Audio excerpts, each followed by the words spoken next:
Hello, everyone. Welcome to LOCKBEARD Phenomena number 19.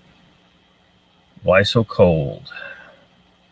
It's November 20th, 2021. How's everybody doing? Mr. Lee, I see you're here. Mark Dodman. Working on a kayak, huh?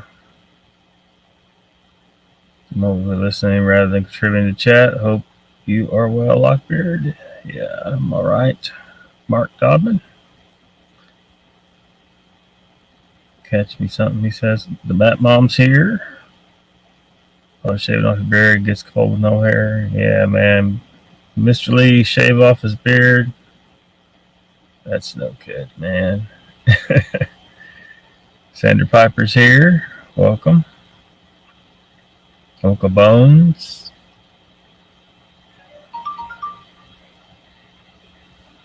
Yeah. Well, been focusing a lot on Bigfoot last few weeks and thought we should look at something else. There's plenty to talk about Bigfoot, but there's a lot more strange stuff going on in the universe than Bigfoot. Bigfoot's really just a very small thing. And so I thought we would talk about what the hell you are, what is a ghost really, and nobody's going to really understand anyway after it. So, well, maybe it will. I don't know. B. Lynn's here. Welcome. Yep. So look at Mr. Lee here. Prime example. Did you know that you are not actually Mr. Lee? That's not actually B. That's not actually Uncle Bones. I'm not really LOCKBEARD. Yeah. It's a weird thing. It's a weird thing to consider. Jen, welcome. You know,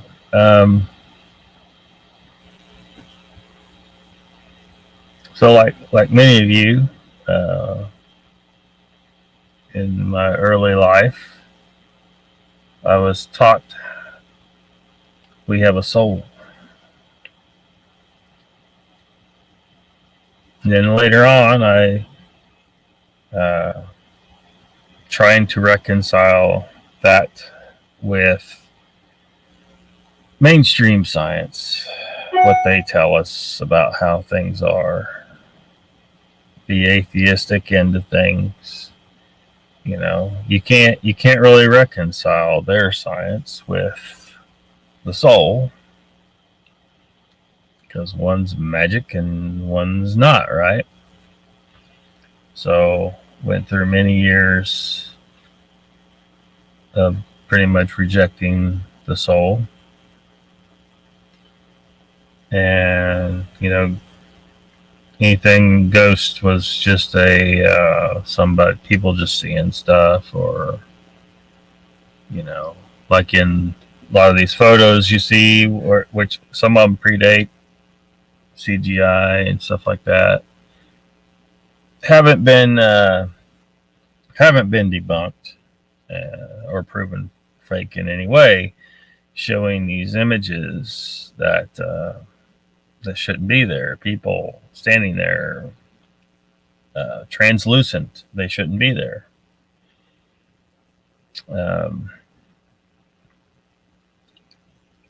You know, there's no. You can't really explain it. I mean, you can only say, well, just because they haven't proven it's a double, you know, negative or whatever they call it in photography. Just because they haven't proven doesn't mean it isn't, kind of thing. It's like they're, you know, just because we haven't explained these pictures doesn't mean there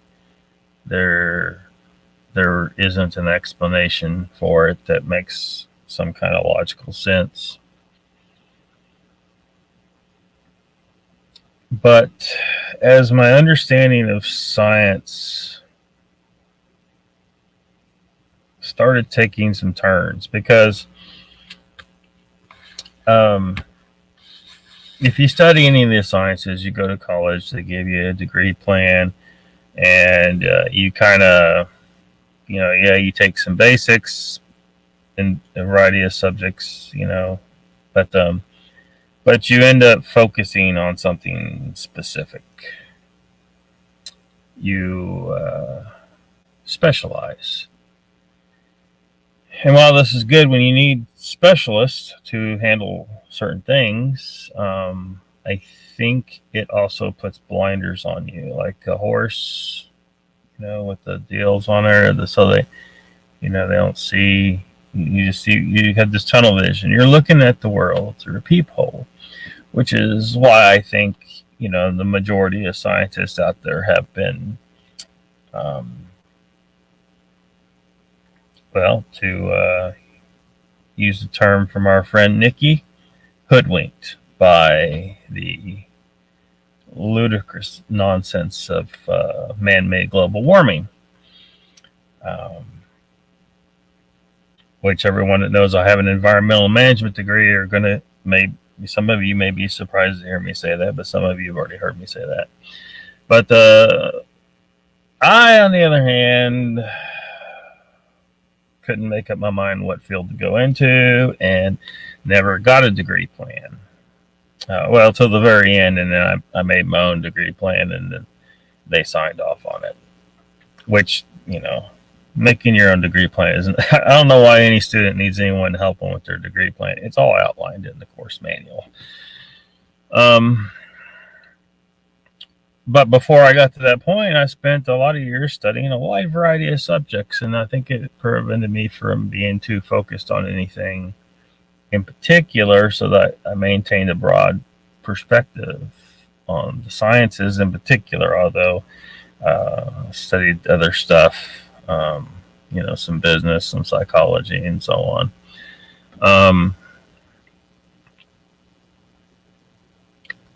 I think that helped me to see there are certain areas of science that have some issues. And when it comes to this whole spiritual matter, spiritual, I don't like the term because it carries a lot of connotation. Everybody has a certain idea of what that means, and I don't have a better term for it necessarily. Science fails to really deal with this appropriately, and science is failing to explain how the universe functions correctly. I mean, when you're talking about something like zoology or geology and stuff like that, they're not really dealing with the fundamental what the universe is, or they're dealing with kind of specifics in the system. But when you're talking about quantum physics, boy, I eventually come to understand. You don't listen to quantum physicists. They've really screwed the pooch. Their interpretations are off. Plenty of perfectly good observations, but their interpretations are off. And you're probably thinking, what the fuck does this have to do with ghost? Mr. Lee says, do you know about ghost Lockbeard? I haven't gone hunting for ghosts. I don't think I've actually perceived one myself. At least I'm not sure that I have. I know plenty of people that have. They've seen some very interesting things that cannot be explained in any other way than they are a ghost, for lack of a better term. Again, that's another word, has a lot of connotation, but it's good enough. Ghost. So, but I'm going to read some stuff to you that will explain. Well, it might you're going to have to bear with some of the terminology, and the fact is this guy throws a lot of words and puts a lot of stuff into his writing that I would filter out. I'm going to have to do a little bit of Steve Ishtal for you guys tonight. I haven't edited this. I'm going to try and edit it, some of it as I read it, because it's just full of a bunch of crap that you don't need. You just need, there's certain things. It's not what I would call pithy, although it is only a few pages long. It has the information you need to kind of, at least a starting point for you to know what a ghost is, and then why, which it's not a big complicated thing, why ghosts create temperature differentials. People experience this cold, they can actually measure it, why that happens. It's not what paranormal investigators think. The people who call themselves paranormal investigators, it's not their typical explanation. They're way the fuck off. Let's see here. I better catch up in some chat. There's Michael Haywood.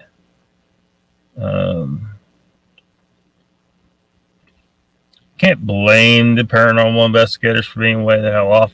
They don't know a science of what the soul actually is. They're operating off a very basic understanding of current mainstream scientific explanations that are just nonsense, and usually just completely reject the idea of a soul entirely. So they have no science to go off of to explain the temperature issue. Mr. Lee says there are no coincidences. You know that, yeah. Maybe.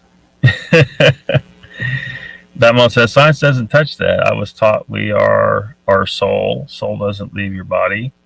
When you die, so does your soul. People said that was a weight difference when the person dies. People saying, yeah. Well, they were off a little bit there. That one says the soul left the body. It's actually the air. Anyway, yeah. They're giving weight to something that can't. They were trying to say that. Look, these were probably people who were trying to prove there was a soul with science, but to say that a soul has weight is so utterly ridiculous that I can't even process that. Right? And again, soul is another word that has a lot of connotation. You're kind of gonna have to try and forget the connotation or what you've been told or what your understanding of what a soul is supposed to be, and if you're going to remotely. Yeah. That mom says why can't we have global rainbows and cake problem or world peace and happiness? Yeah. Well, it's never going to happen. You can't have world peace. Everybody can't be happy.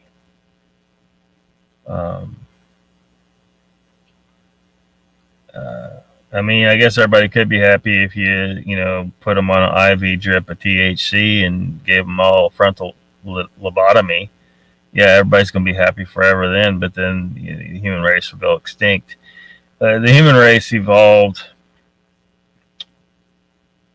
and there's always got to be competition, and that's what our war is, our fighting is. No matter what we do, we will always find excuses to fight.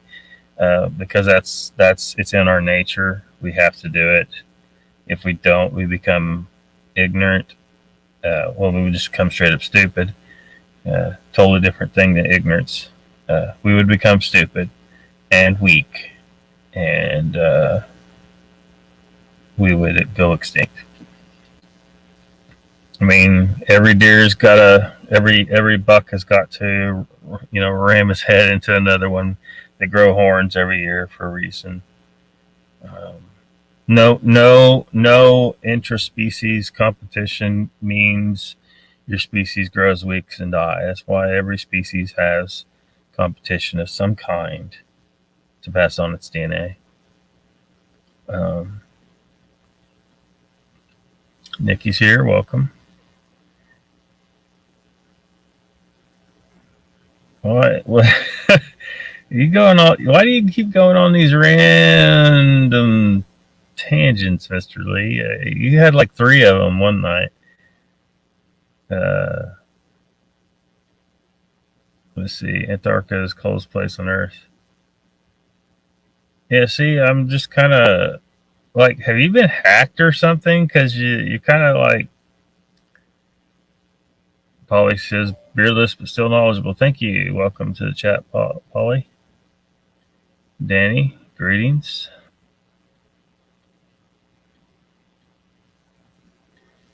Let's see who else has dropped in.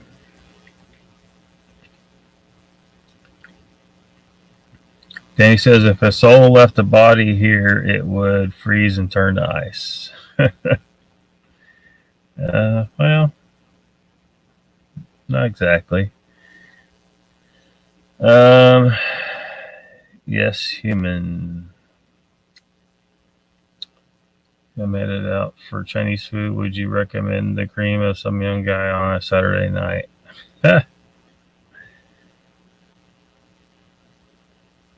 Let's see. Sasquatch Wizard and Irondex. Hello, welcome to the chat. And Timmy Boy says, what up, my people?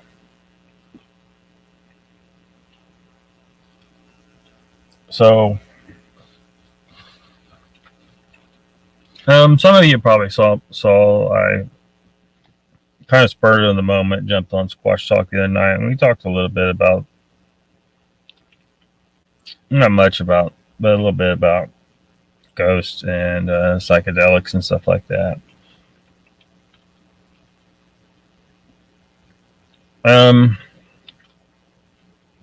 Psychedelics is one of the clues about the true nature of spirit, soul, ghosts.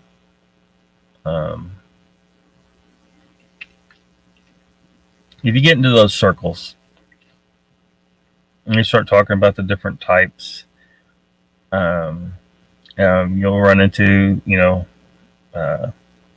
DMT, which is in DMT, the regular stuff. When people take this stuff, I mean, you just know it as a hallucinogen, but they call it the spirit molecule. When you take it, if I had to try and explain what's actually happening when you take this stuff, okay, your brain,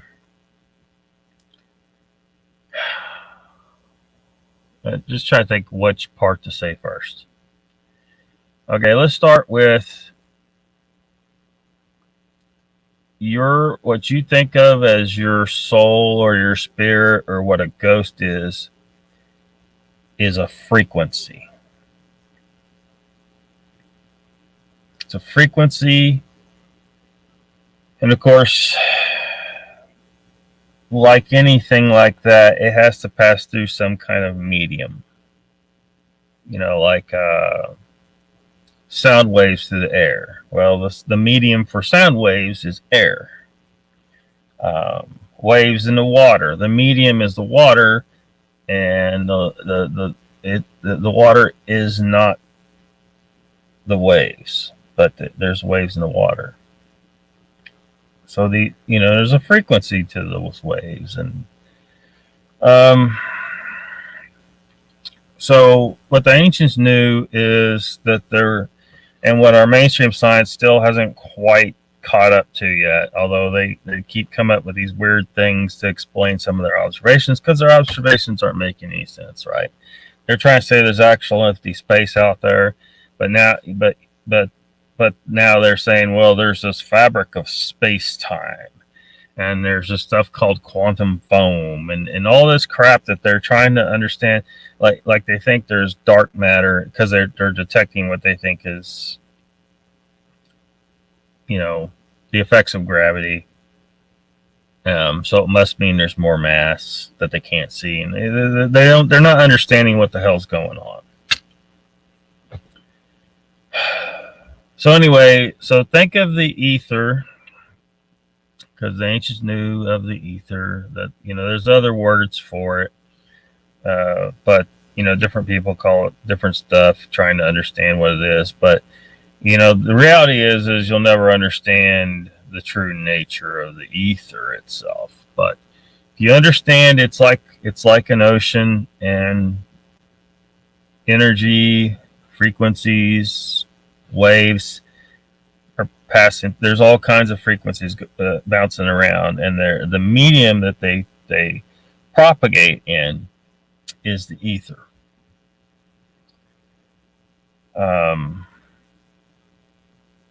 Your soul is a frequency in the ether. Your body is like a radio that picks up the signal and tunes into it. So, you know, Mr. Lee 3PO here, you know, that's what's coming out the speakers, right? But his true nature is not Mr. Lee 3PO. His true nature is that frequency. That makes sense. Hopefully, I don't know if it does make sense to you. But, so this is where we get into the DMT, right? You got the NN-DMT, which they call the spirit molecule, and you got the 5-MeO-DMT, which they call the God molecule. Now, these guys don't really understand the nature of the universe either, but they understand how these substances affect them, right? So the spirit molecule fiddles with the radio a little bit, right? So whereas you're normally walled off, right,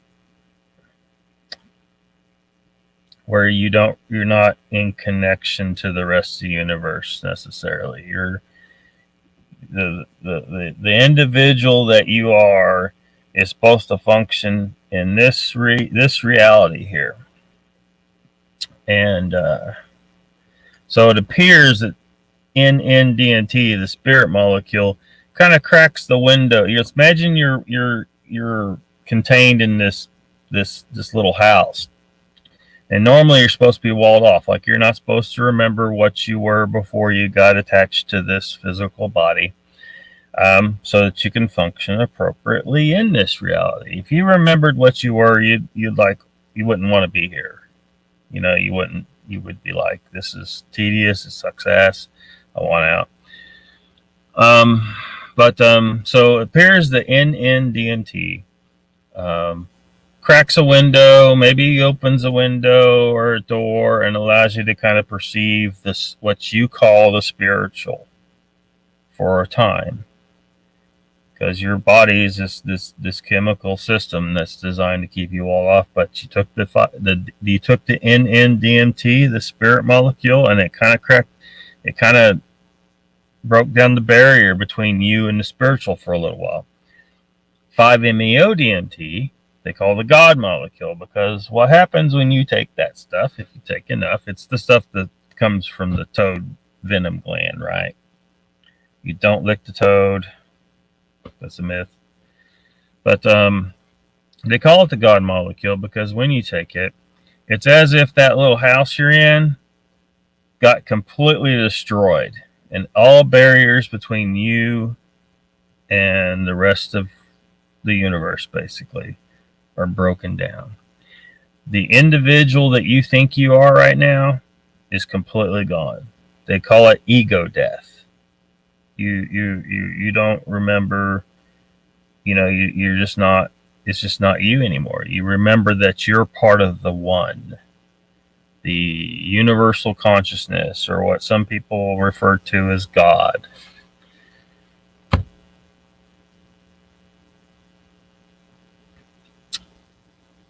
Now, some of this is going to be kind of hard for people to even accept, because they have a certain idea about what happens to them after they die, and they like that idea. It makes them feel good, and this may not make them feel good.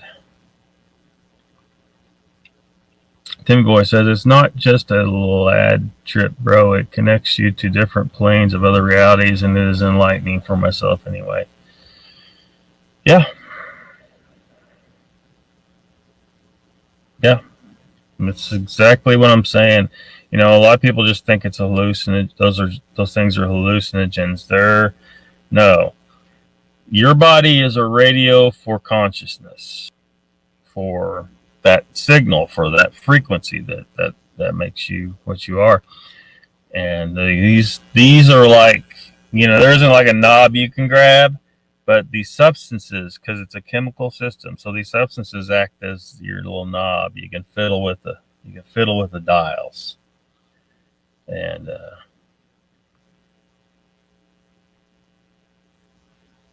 yeah, I think we figured it out, Timmy Boy. Jaguars know to eat the roots of certain trees to trip out for hours. Yeah, you're referring to. I'm losing a word right now. Ayahuasca, or one of the plants that are used to make ayahuasca. Who death? And my mate breaks through the veil of this realm. I become realm itself. Yeah, that's, Meg, that's probably the first thing you've said so far that I can kind of agree with. The ego death is a crazy experience. Yeah. In trying to understand the true nature of our existence, studying about these substances has been one of the things that kind of,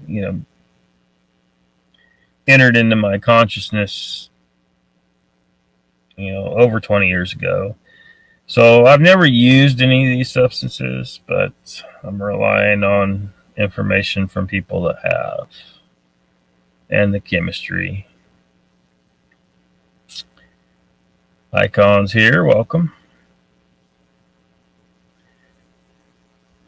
So, I mean, if you are an atheist and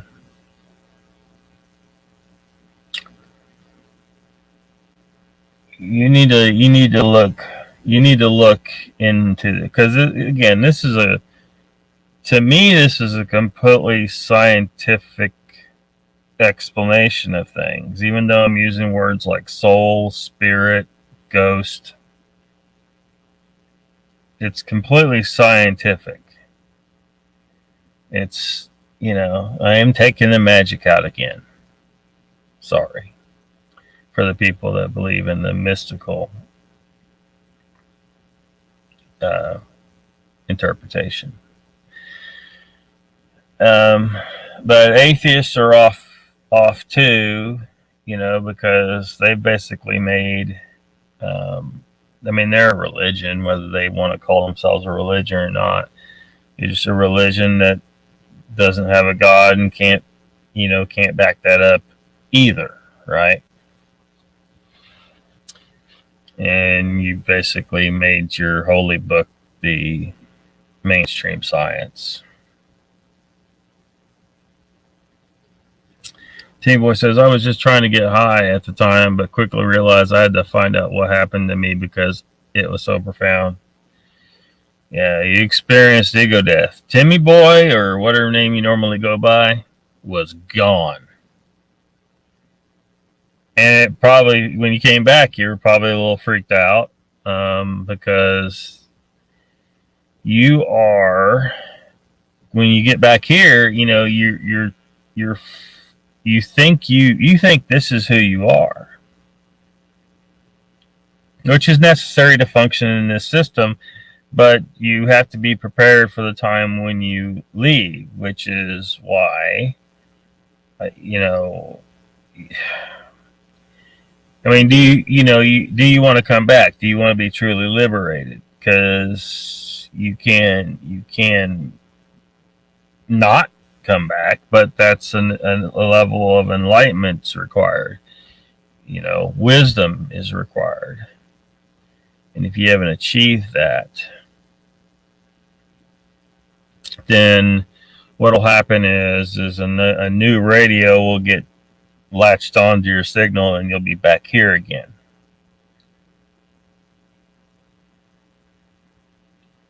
Which some might call reincarnation, but again, you're not going to remember your former life. Although apparently sometimes it happens, and you know, that's not supposed to happen. How that happens, I really can't say. You know, somehow it happens sometimes. You were depressed about how insignificant you are. Well, you're not insignificant. I mean, you know, I imagine, you know, you realized how expansive reality really is. Like you possibly got a taste of infinity for real. Like we can write the little symbol for infinity, you know, and and talk about it. But in this body, we are very finite. And we don't truly understand the infinite. But when you take that stuff, you got a little taste of the infinite. You became part of you rejoined the rest of the universal consciousness. That's the term I usually use. It's probably not even remotely accurate as far as what we're really talking about. In perspective, you are insignificant, Timmy says. Mr. Lee says you're not insignificant to him. So, you know, I hope that makes sense, because I'm going to read out of this article. It's just a few pages. It's Ken Wheeler trying to explain this stuff.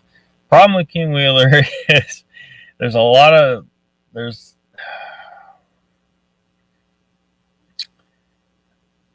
yeah, you know, one of these days I should take time to edit this down to just what it actually says, because there's a lot of stuff in there that just doesn't even need to be there. I think, like the wording, like the way you word sentences, and it's kind of a sentence becomes more convoluted than it needs to be, and yeah. Sandra Piper saying hi to the Mank. Tim Boy says, your perspective, I'm not insignificant.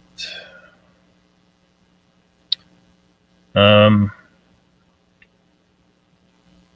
does this spook anybody to think that your soul is something that isn't?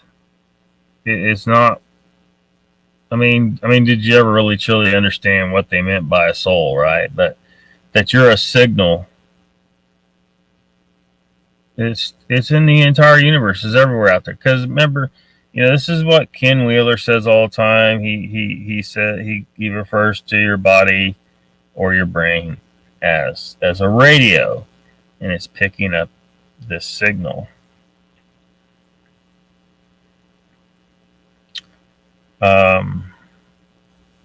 You know, so the signal's everywhere, and he talks about, you know, how if you take a radio and it's playing a radio station and you smash the radio, did the radio signal go away? No, it's still out there. It's all around.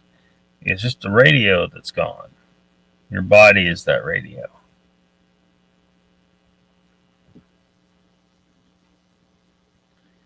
That one says atheists are usually lazy to figure the truth out, so they just decide to call themselves atheists. Yeah, so probably a lot of them. A lot of them are angry about stuff. Got some issues to deal with. Not all, some. And I think a large number of them, they truly, you know, sense that they're not getting the truth from any side of the issue, and that's the truth. They're not getting the truth from anybody, really. um, but they don't know what the truth is themselves, so they latch on to atheism a lot of the time. Mr. Lee says, it's so scary, man. The Mank says, I had DMT and a 3D geometrical red portal opened up from my TV that was designed like a mainframe grid matrix made of lines linked to triangles, squares. It's a perfect design. It's crazy. And you may have been kind of perceiving the geometrical nature of reality, which, you're over there on Ken Wheeler's channel, and he explains, at least he tries to convey that to people. I don't know that most people ever truly understand, but geometry is key to understanding reality, how the universe functions. He's got that triangle tattooed on his hand for a reason. It's important. Batman says, like the movie Frequency. I liked that movie. Let's see here. Jen says, it's energy. We are all connected in some ways, but different frequencies. Basically what we're saying. So I don't know. Let me pop up this this deal here. He titles it the Metaphysics and Logical Philosophy of Ghost with Socrates' View on Ghost in the Phaedo. Copyright Kim Wheeler. I'm going to try to edit this as I go because it's crazy. So he says here, completely disregarding the mythos and legends through time immemorial regarding ghosts, the logical philosophical analysis through the lens of abductive reasoning is used and employed by Platonists, especially that of Plotinus, lends a lucid insight into the nature of disembodied will or spirit, chitta, nous, spiritus sanctum. Those were different words for spirit, basically, in different traditions. And like I said, that sentence was just ridiculous. But he's basically, what's happening here is explanation of spirits of ghost. Let's see. Understand how, for what reason. So let's see here. It's going to be very hard to edit this down to something that makes any damn sense. But the following is a concise philosophical analysis of spirits as examined through the most intelligent methodology of metaphysical examination that exists, that of Platonism, to understand how and for what reason the noetic will. Noetic is refers to the mind and intellect, or spirit. In very limited instances, makes Congress with the phenomenal world. Congress with the phenomenal world, what he's saying is ghosts interacting with our reality well enough to be seen.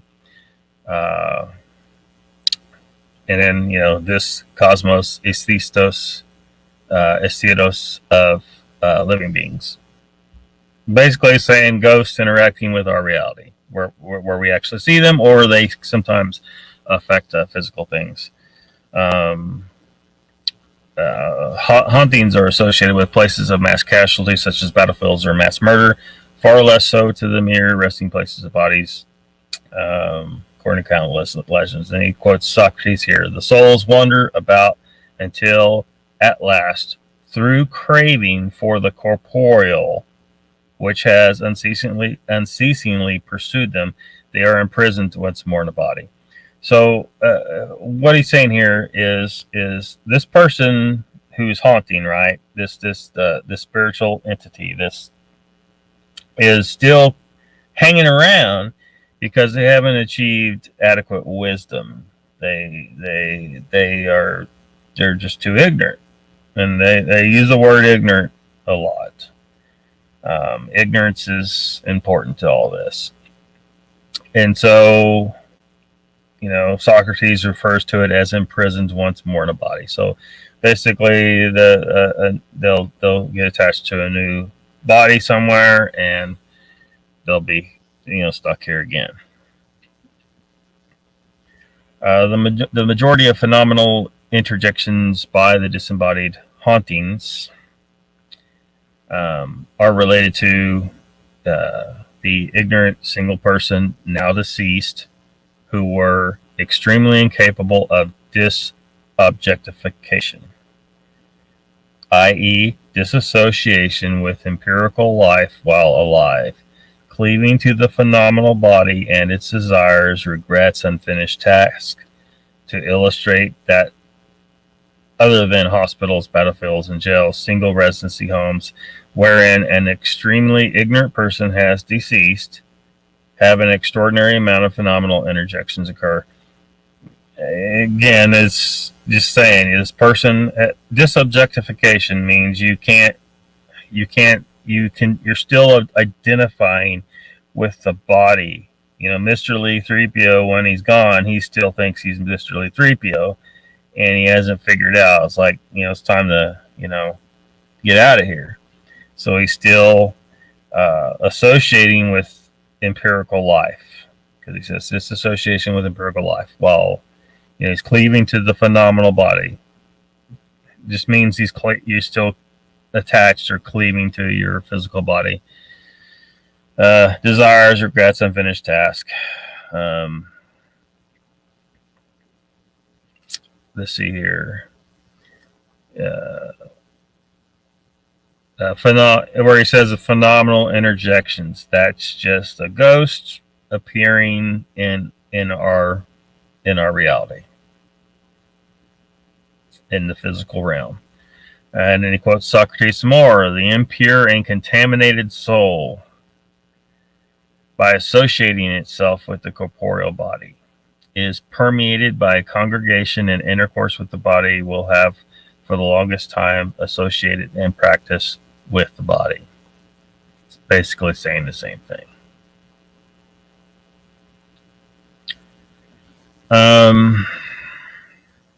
There is a social ethos and dirty connotation around the term ghost itself, which causes the eyes to roll of many a countless intellectually inept human beings, since it harkens to silly movies, other fairy tales, and or fictional materials. To reiterate more succinctly, the very term itself in connotation sits alongside unicorns and leprechauns in the minds of the ignorant many folk, the profane.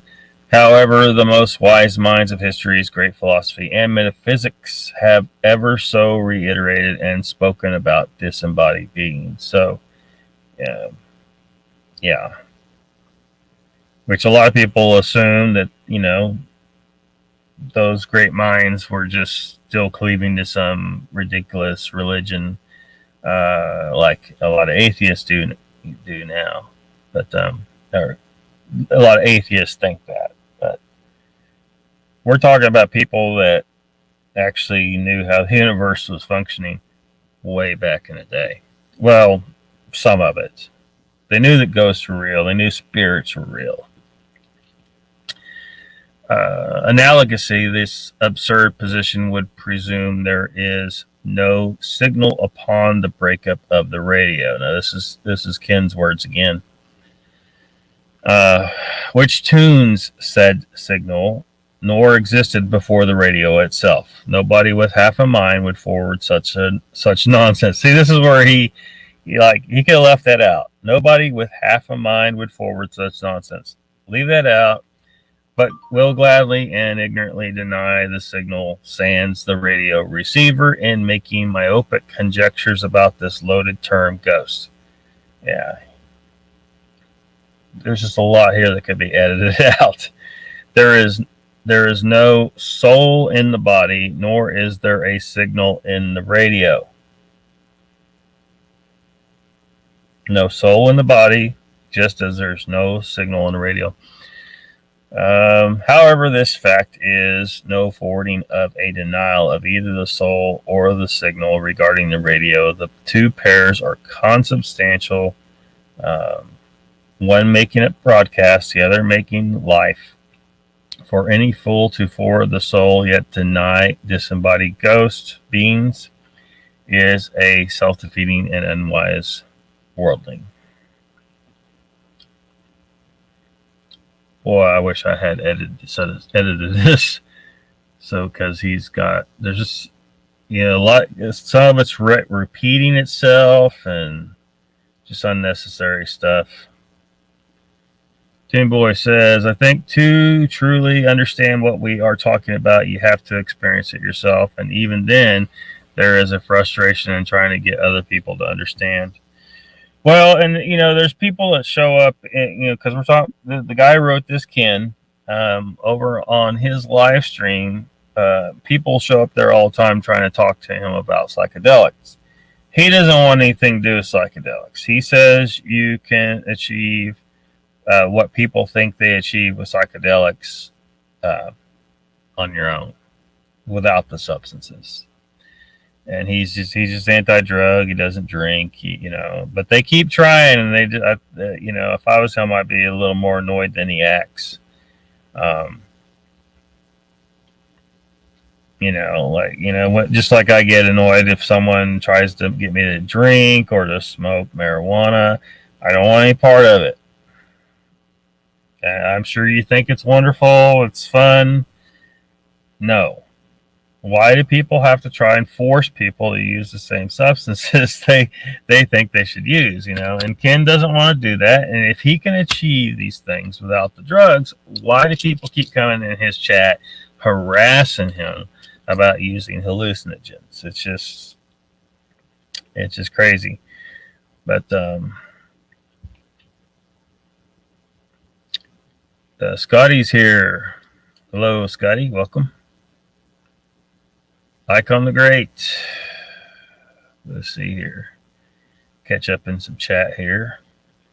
Tim Boy says, to make the perfect geography is unbelievable, and the feelings that you understand as language is moving. We want to understand. It's like leveling up and leveling up. I think you meant, did you mean the geometry there? Probably. Yeah, I mean, you're eternal. The signal never ends, Makes me think of the movie Serenity, where that one guy, Mr. Universe, I think they called him. He said you can't stop a signal. There's signals everywhere, and he picked up some information and transmitted signals. He was about surveilling signals and stuff, and you can't stop the signal.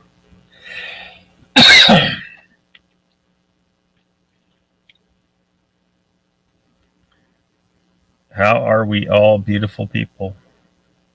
Okay, you just are. You just are, man.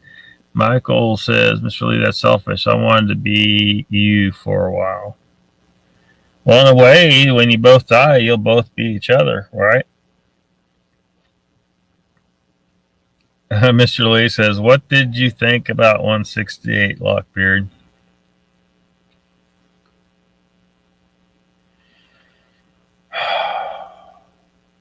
That's what I think. That's what I think right there.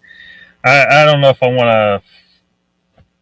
I might. I've watched it once. I might watch it again before I make any comment.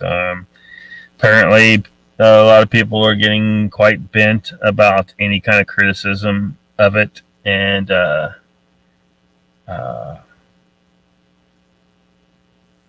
it deserves it. I think everybody's being too damn nice about it. It's totally their call to be that nice about it, you know, a little diplomacy, blah, blah, blah. But yeah. Timmy Boy says, y'all, sorry about all the missed words. I'm just really passionate about this, in case you couldn't tell. Oh, yeah. Yeah. It sounds like this is right up your alley if you experimented with the chemistry of fiddling with consciousness. Lee, what did you think? Wizard says, it has astonished me over time how folks get educated enough to have a robust knowledge of science and how the physical science explains the mechanics of how our lives here operate in our reality. Yep.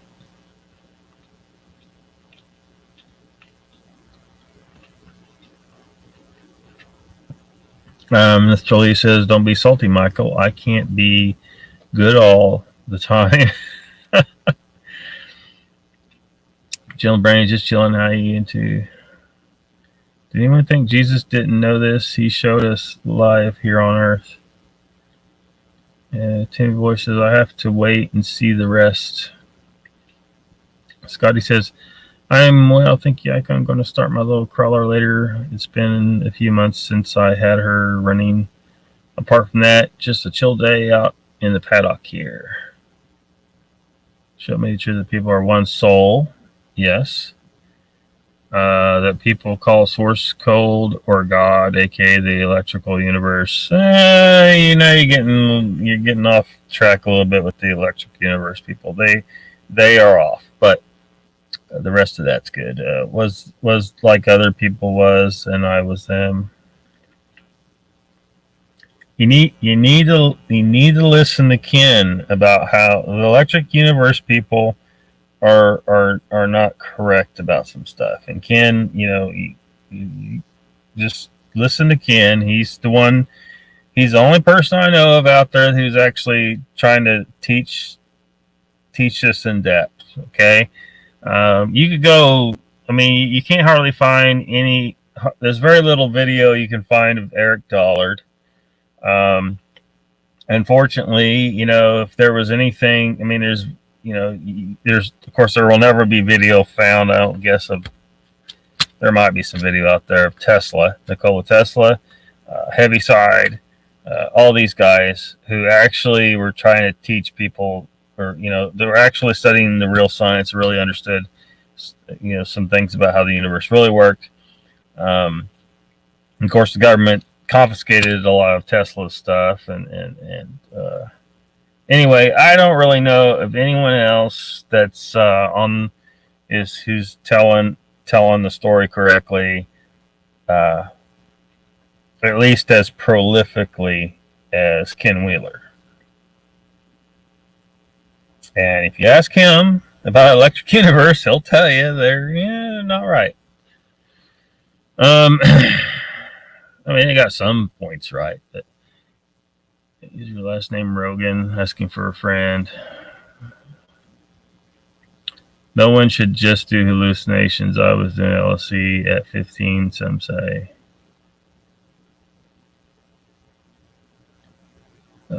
Wizard says, I think the real subject discussed isn't how, but rather why are we here?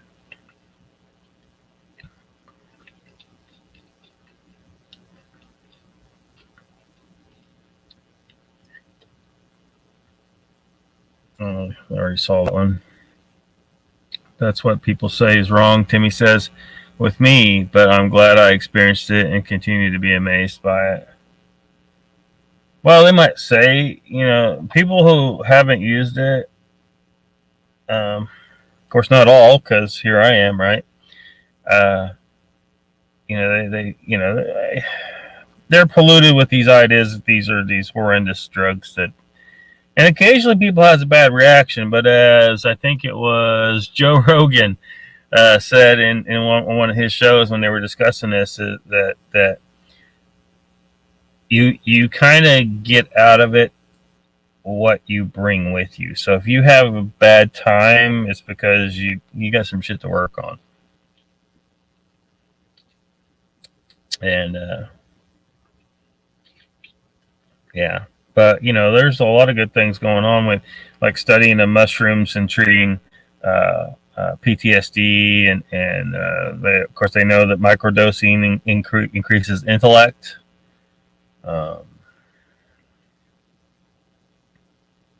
Icon says, "Where's Brandy? Wonder if she got lost on my new channel." I don't know.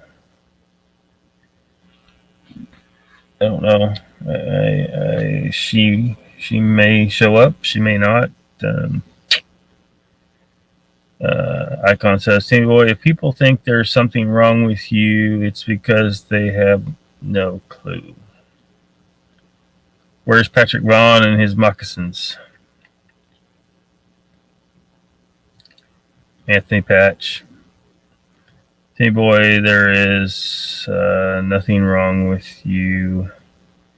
Timmy boy says, "Bro, I'm me. No apologizing, and thanks, Icon." So let me see if I continue with some of there's some good points in here. It's just sorting it out with all the where was I anyway?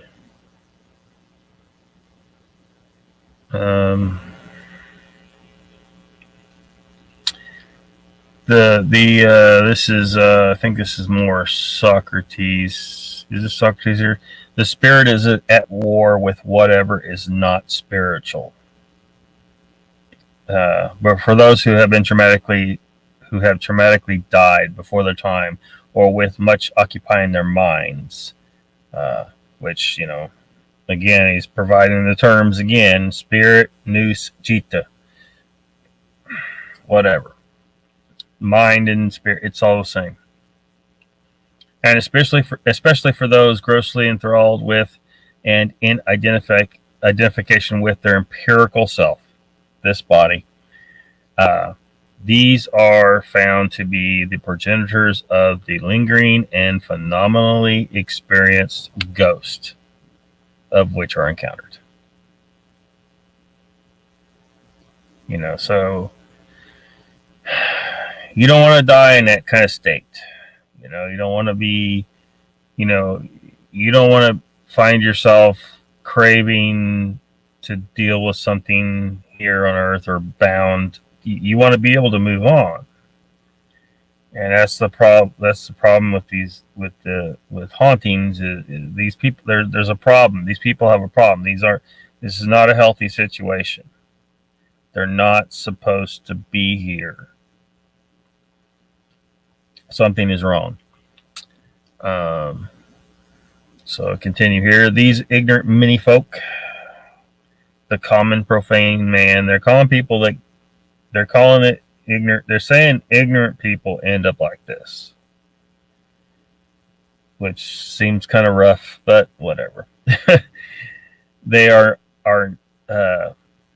not at war with the empirical self. So the regular ignorant person isn't at war with the empirical self, according to him, but are so therein attached by measure of their ignorances, they greatly desire the endless perpetuation of this existence, or the activity associated with that self after disembodiment has occurred at either a timely or an untimely endless perpetuation of, it's just Jesus, demise. Sorry, I skipped the lines. Way too wordy, some of this. It doesn't have to be. Whether that undead, he why he's using that term, I don't know, but he has died but not died to what is now dead, that he was but is no longer. See, toss all that out. Anyway, whether the person, the spirit, is attached ignorantly either to their former self or to another, or to trauma or place or object, is irrelevant. All these are objective unrealities to which these restless spirits are impotent to remove themselves thereof. So they're trapped, because they don't understand. Talk more about the ignorance of things how ignorance leads. They're ignorant in this state. An ignorant soul is a helpless prisoner chained by hand and foot to the body, compelled to view reality not directly, but only through its prison bars. This is more Socrates here. The corporeal is coarse, heavy, oppressive, earthly, and visible. So the soul, which is tainted by its presence, the presence of the corporeal, this world, the physical world, that soul is weighed down and dragged back into the visible world through fear, some say, and hovers about tombs and graveyards or other places. These shadowy apparitions which have actually been seen are the ghosts of those souls which have not gotten clear away from association/identity with the body, but still remain in some portion of what can be seen. This noetic projection by the metaphysical will or spirit is the continuing methixis or recombination of the disembodied spirit by means and artifice of its ignorance, its self-intercession with and amongst the phenomenal world, which it both cherishes and solely identifies, for to it there is little or nothing else. Damn, these sentences are just way out of control. It basically, that just repeats some of what we just said. They're still attached to the physical world because they haven't achieved, adequate wisdom, and they're ignorant of their situation. The mimetic body or ghost is a mirage of former being, either partially or fully, full body apparition into this world, and is the artifice of spirit which is made seen to others by one or multiple datum. This iconic being is the manifest illusion of the both deceased and ignorant, incapable of transcendence beyond either place, desire of former life itself. Yeah, this could totally be edited down. It's way too... It's insane. Don't start with Patrick Vaughn, says Timmy. So whatever happened with DDoS? Oh, I'll be ready to talk about that again eventually. He's being the dark creature, that the evil. I mean, I don't know what else to say. I mean, the shit that was happening was just bad, wrong, evil, and I don't know what the I really don't want to get into that right now. I will eventually, and if all attacks have stopped, so.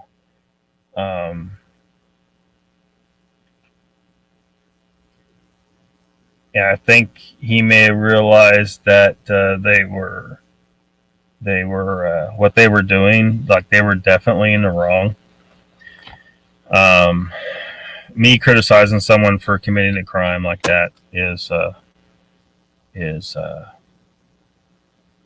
not a horrible thing, and they were trying to act like it and harassing me in the process and making physical threats. They were definitely in the wrong, and I have, all the screenshots necessary to make that case. So, Mr. Lee says, did I spell that right? Did you spell what right? Naughty?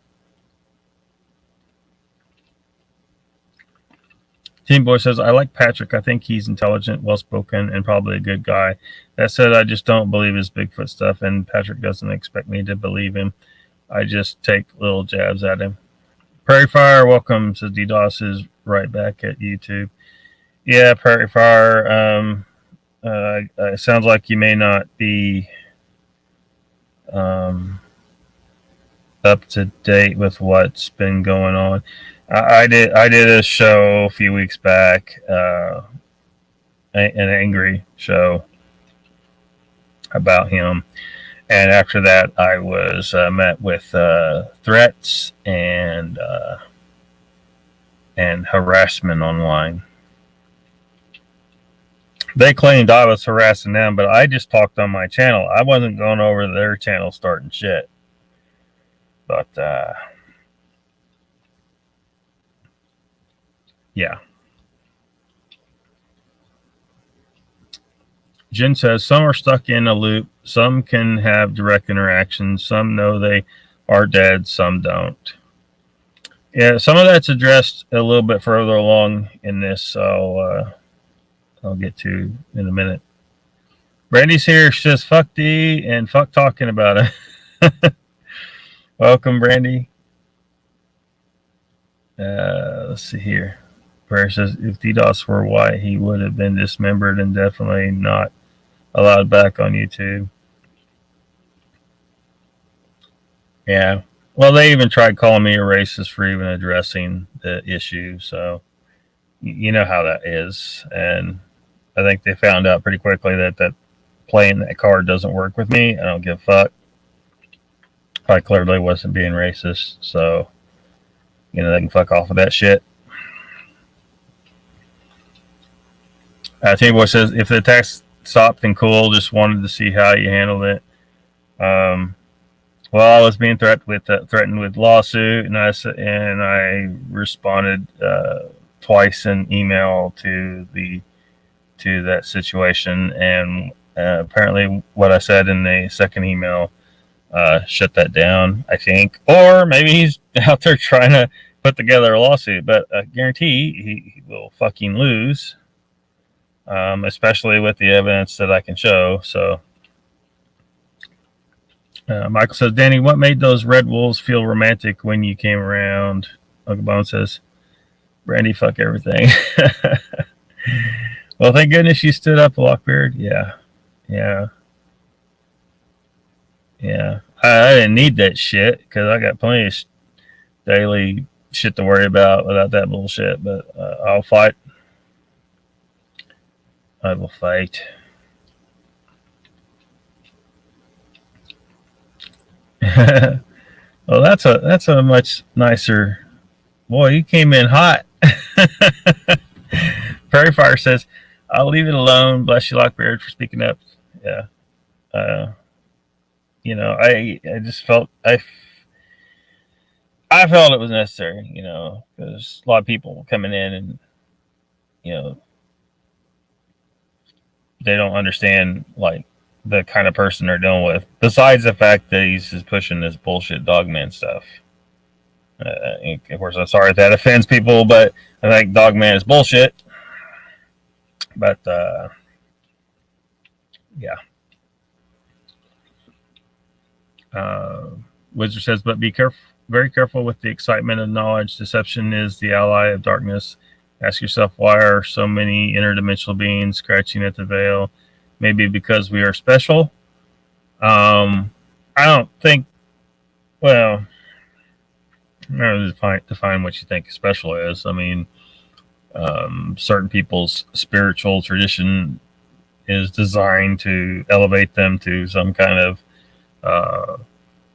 entity of grand importance, and I don't think that's the case necessarily, but we are something beyond, like an animal, which is actually addressed in this document. Yeah, I think Timmy Boy's assessment when he encountered ego death is far closer to the reality. Brandy says, Icon, great job on your first live. Yeah, Icon, congratulations. Team Boy says, so like a boss is how you handled it. Cool. I'd like to think so. Brandy says, everyone go sub icon the great. Good. See you later. See you, Mr. Lee. Daily shit, yes. The threats and bluffing won't be tolerated anymore. Yeah, and it's one of the things. Like hopefully, I hopefully it helps other people to face the threats and intimidation that they attempt when they see that I've done it. And I don't know. I just I don't want anyone else to get caught up in my situation, as far as addressing it. But I hope it helps others who have suffered the fear and intimidation and threats, and who knows, if the bullshit continues, we all might find ourselves in a class action lawsuit one of these days, dealing with these criminals. Because I'm starting to think that we're dealing with, more than one criminal here. Thank you, Brandy. Hope it was somewhat enjoyable. That's a good thing. That mom. Brandy says, "Oh, girl, you're making me blush." Hilarious. Check it out. Bigfoot Anons, Special Swamps. I'm not sure what that means, but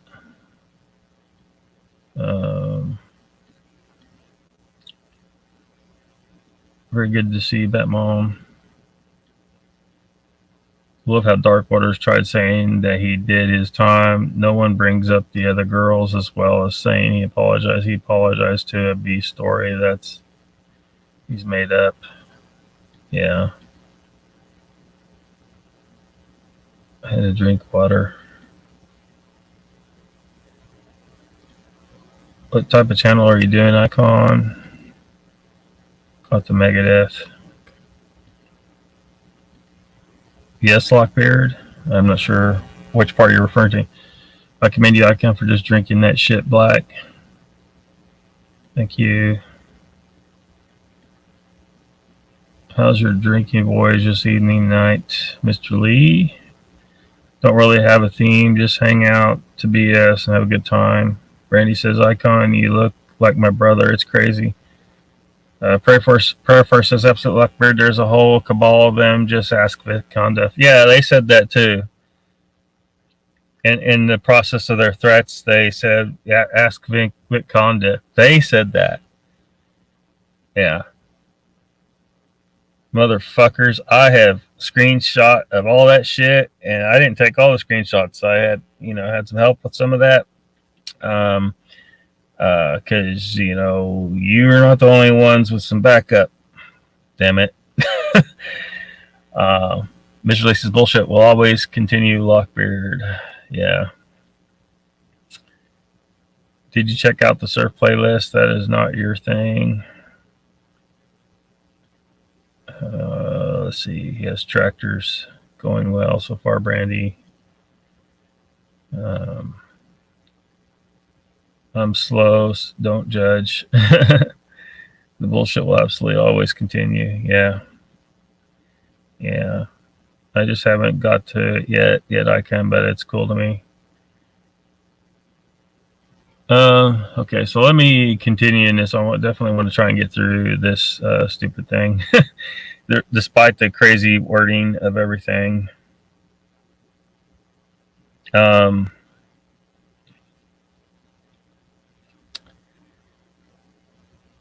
I think a lot of this is still just further elaborating on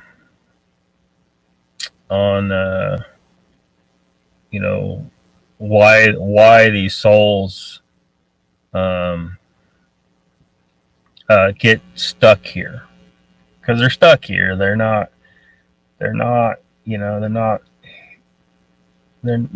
ignorant of what's going on.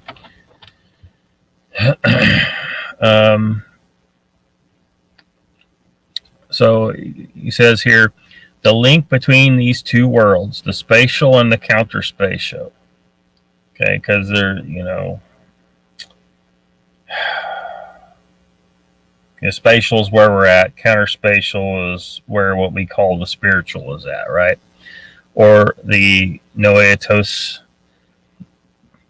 and esthetos empirical is, of course, identity, false, or agnosis, or the light of will, nous, spirit, which is turned towards the other than itself. See, I mean, that's ridiculous, convoluted, but there it is.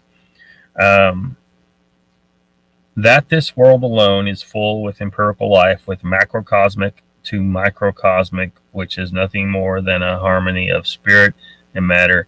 It would therefore abductively and logically be consistent that just as lifeless matter itself must and does exist in standalone, infinite, ever the more so too must spirit exist in standalone, without being in consubstantial congress, which is, a body and a spirit functioning together, right?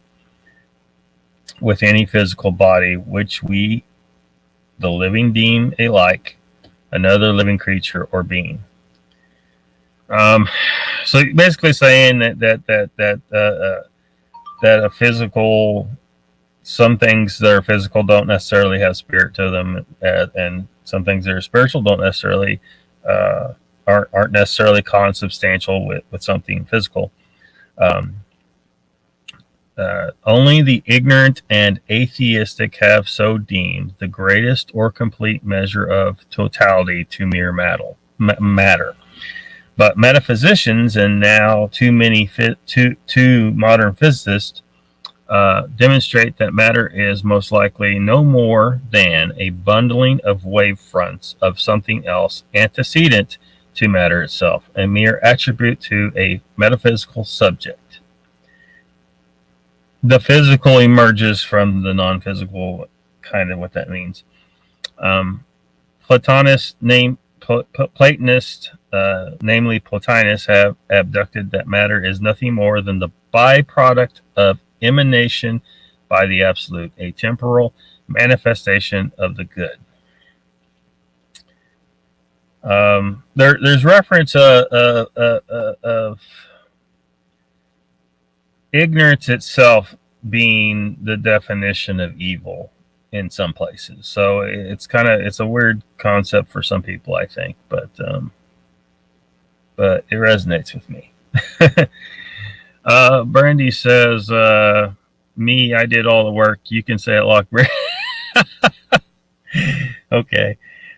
Brandy says, Icon, you did delete my comment about not getting notified for your stream. Jen says, did we lose Polly, Sandra, and Danny? Maybe. Probably getting too deep with some of this with some of this stuff. But this document explains Ghost.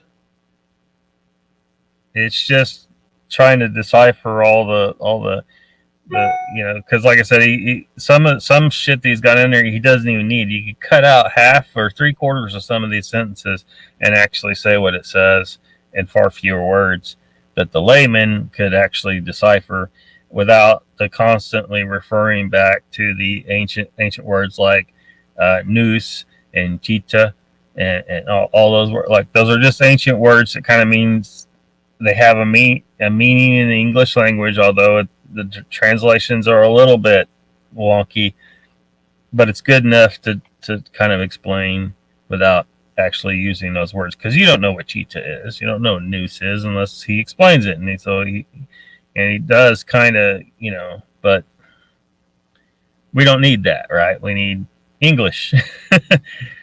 Want to get the heavy sound alone first, get them smoking and chilling music. Brandy says, Icon, I was also impressed with your ability to keep up with the chat. That's not easy. Don't track Icon. I don't know what happened. I clicked on it and it had it up and it disappeared. Wonder if I didn't have to approve it. Didn't see anything wrong with what you said. You might have accidentally deleted it. I've done that before. Michael says, what do you mean I don't believe in God? I talk to him every day. Timmy Boy says, it might explain ghosts, but it confuses me completely. Yeah, I'm trying to decipher it. I mean, I pretty much have. You know, the physical body is just it's a radio. The soul is a frequency, and you're just tuned into the frequency. What you are is really the frequency, unless you are identifying too heavily with the physical body. And if you do that, you're going to be screwed. If you die, you're going to, you know, it's like I saw a video. Ken did a video some time ago where he's talking about if you die in a state of not being, you know, you haven't achieved enough wisdom, you're too ignorant, basically too ignorant, and you're too attached to the physical. So when you die, you're still an entity. You know, it's hard to think of a frequency as an entity, but it is.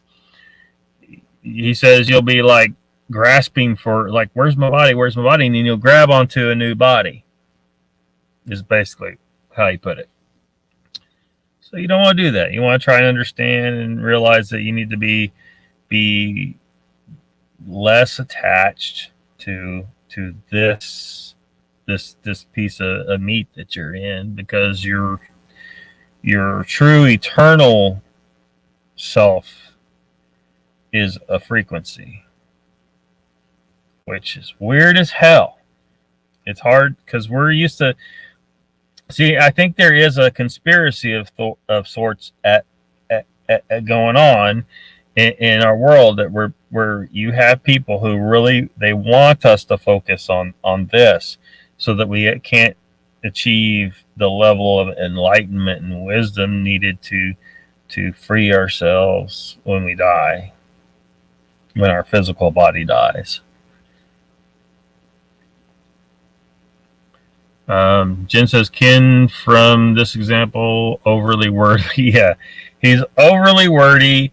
He definitely is that, and he seemed. But look, the dude knows. I don't even know how many languages he knows, and he studied these all these ancient writings. You know, like people who think they know what Buddhism is, they don't know.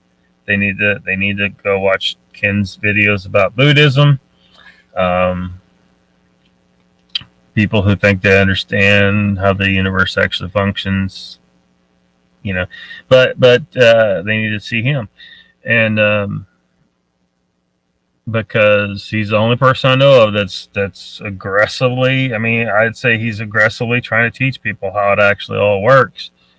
He's the only person I know of.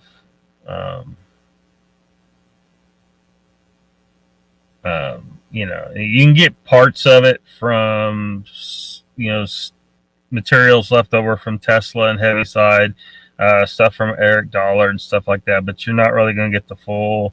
Like, it's almost like Ken is the person who has brought it all together finally. And maybe, you know, if enough people, you know, figure that out, or it would be a dawn of a new age for humanity. Sandra's just lurking. Mr. Lee says rubbish.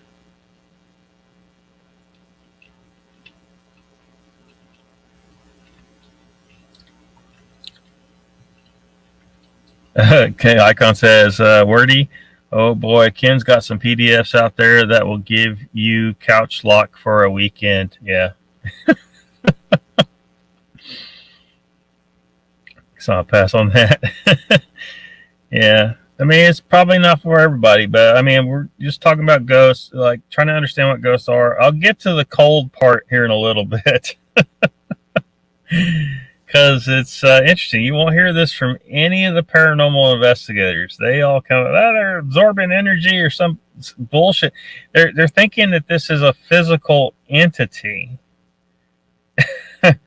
that's it's not absorbing energy from anything in our reality. It's not. It's. I'll get to that. So is it 7 icon? Yeah. He's okay, Mr. Lee says. Brandy says Ken is a man of many talents. Yeah, he is. He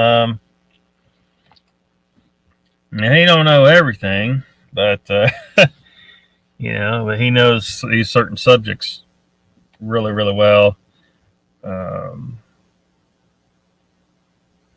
Really helped bring some stuff together because I was having some because like Mank brings up the Electric Universe people, and they're kind of enticing because there's certain things they seem to address, but answering some of the questions that mainstream science fails, but still it was at a loss. And somehow I ran across some of Ken's material one day, and luckily I saw someone who was actually explaining this shit correctly to my estimation, and helped fill in some blanks in ways that made sense, where no mainstream scientist has been able to do that. The Electric Universe people have not been able to fill in the complete picture. Timmy Boy says it sounds like just another religion. Well, in a way, I mean, you could call it that. Look, I'm just looking at like what actually makes logical sense based on what we know. You can make a religion out of everything. I mean, atheists have made a religion out of science, for fuck's sake, So, but that's why I try to stress that this isn't a religion. You can treat it as such if you like, if that is works for you, I guess. But it's just trying to understand how the universe actually functions. Nemo says Ken seems to be an expert in Eastern mysticism, but that does not make him an expert in chemistry, physics, astronomy, etc. Some of you folks seem to be falling into a cult-like mentality with Ken. I mean, you could say that, but I challenge Ken all the time on shit. I mean, anyone that's been watching over the last years knows, like I've butted heads with him on some shit. Because he's not an expert in everything. You're absolutely correct.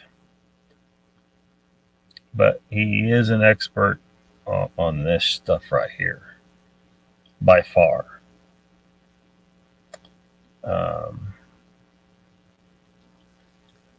Like I said, the only physical being is the meat bag animated by the ether. Nemo says, anyone that starts to talk about what happens after you die is talking nonsense. Absolute nonsense. Why, Nemo?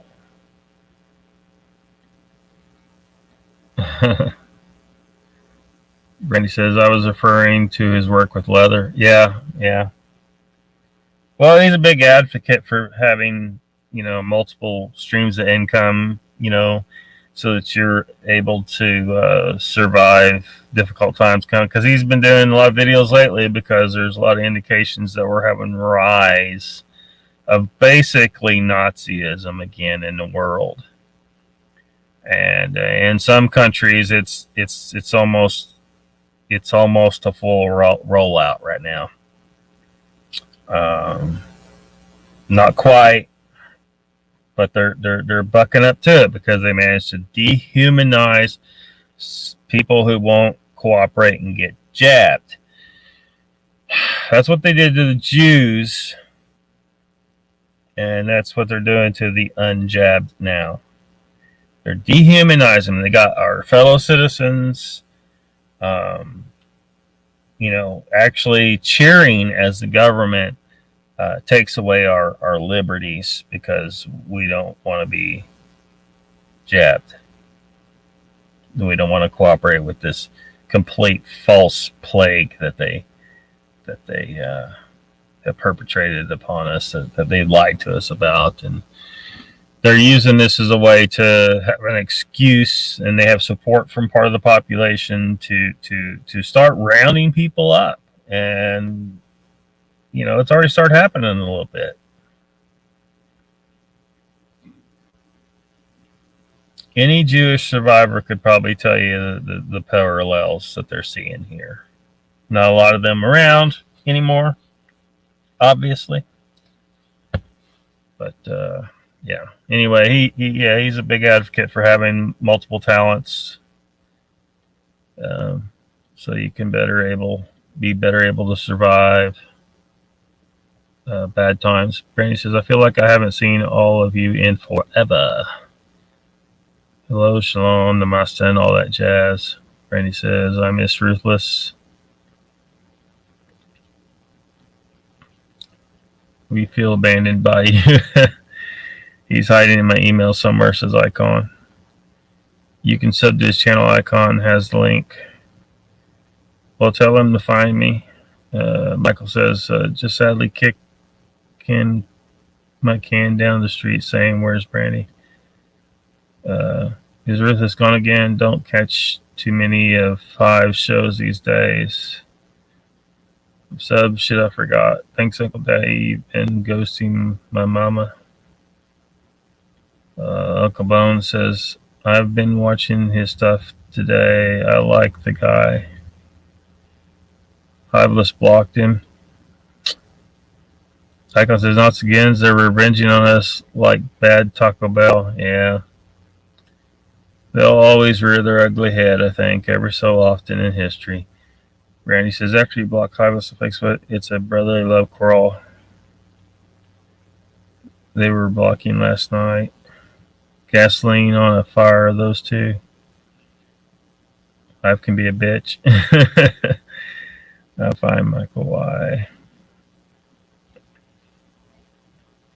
Always around. They need to fucking get it over with. Yeah. Timboy says, until we know the meaning of life and prove it, people will create their own meaning and try to like hell to convince others. Oh yeah. Yeah. Well, I mean, that's why, like, I don't know why it is like it is. Like, why is it that this spiritual and the physical, I mean, if a spiritual entity can exist outside of the physical, why does it ever,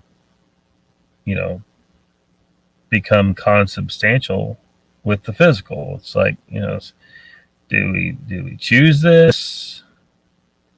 Are we crazy for doing that? I'll come back and let y'all know what's up.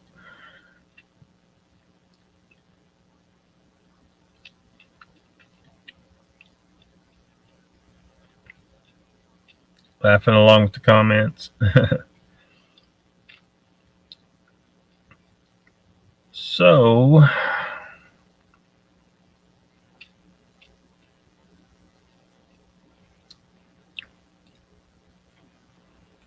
let's see here.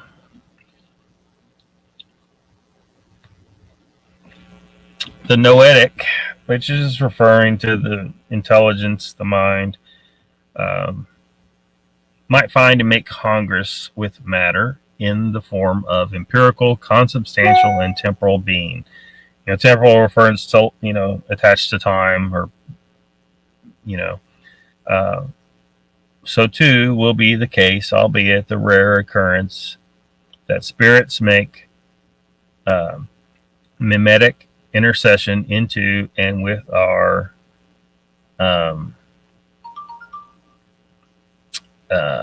world. Had to skip over a whole bunch of crap there that we didn't need.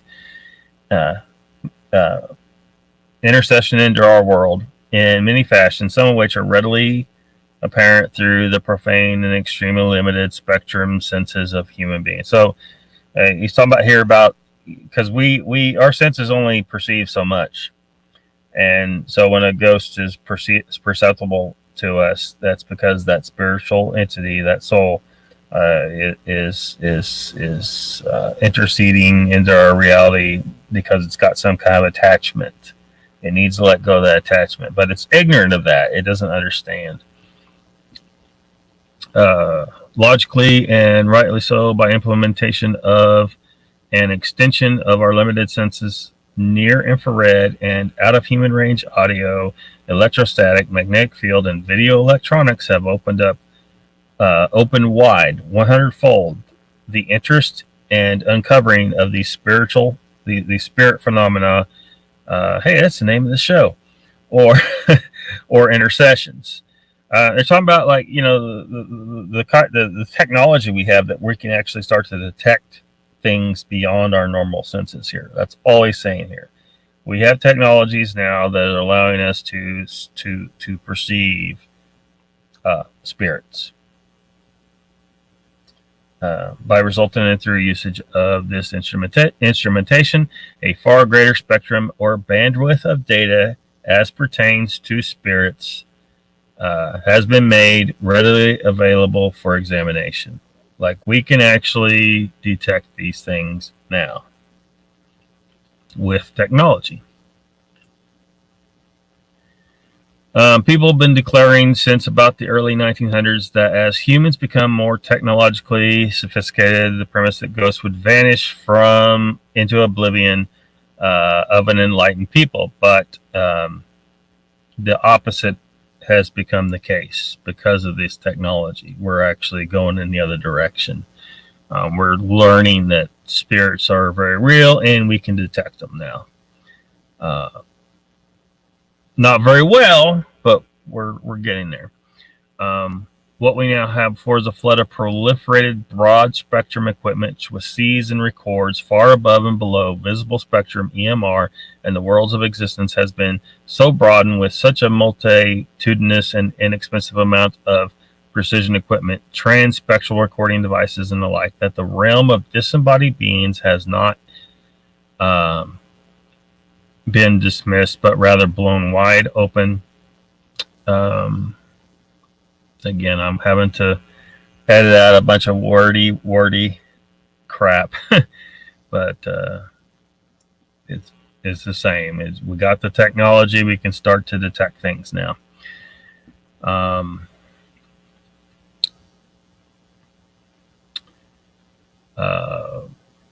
He's talking here about ancient word monomayakaya, mind made body is what it means. Also meaning artificial creation of mind, as speaking of the metaphysical chitta, the spirit, which is, by manner of its potential or intercession into our phenomenal world, capable of manifestation, that he or she still either considers itself a physical being, or so strongly desires that the spirit is made manifest in one or several modalities, such that living beings make notice of the same by visual, auditory, or other sensory or transsensory datum. So we're able to see them. They're interacting with us because they think they're still alive. They're very confused.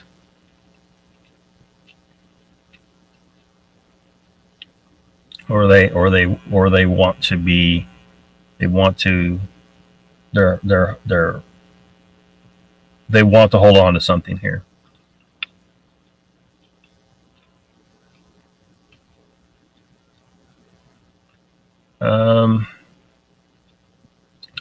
This is more quote from Socrates.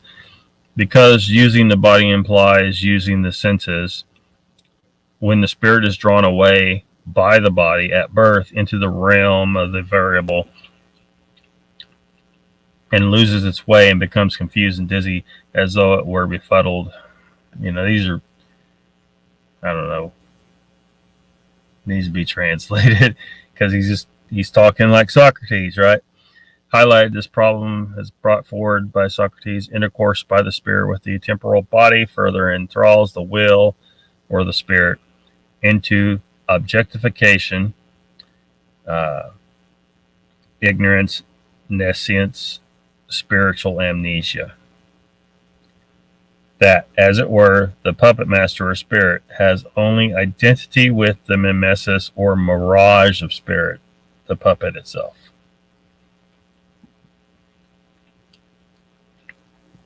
Again, they don't know, they don't understand.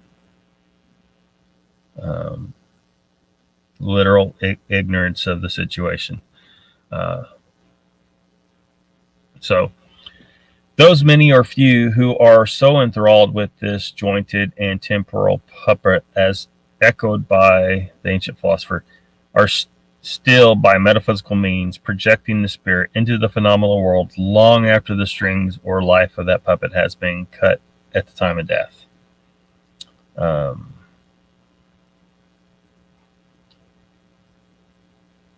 Again, it's just really just over reiterating much of what's already been said. Need to get to the good part here. Well, the part that the title of this stream is about, really. But I thought it was important to actually talk about what a spirit actually is. Brandy says, not yet. She's sick, I heard. I plan to message her shortly, check in. Talking about the ongoings over at Hiblis. What's our purpose? Why are we here? I'm not really sure, Timmy. I think we'll figure it out when we go with the others, when we disconnect from the physical. But it's just an alien concept to us. To when you had ego death, you were like, you came back here and you're like, what the hell? You can't process it, which is probably why you need to forget. Like, you forget, you don't remember anything from before you became this, when you became consubstantial with this physical body you have right now.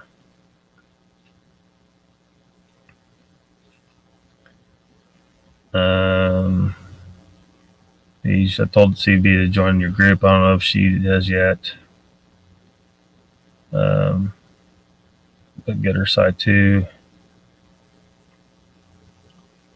At 9, I think it's 8 o'clock my time. Yeah, I've been trying to shut down before he starts. It's a double-edged sword, unfortunately. Send a friend request. She said she'd in Mog's chat. Flew the bird in honor of Ruthless.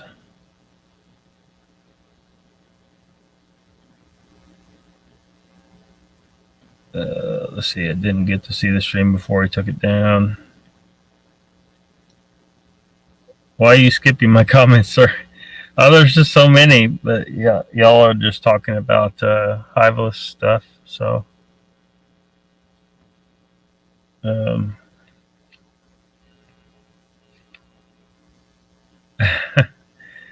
I don't know, Icon. I don't know.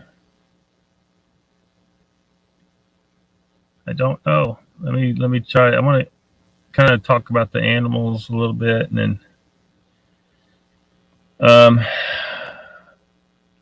which is where we're at now.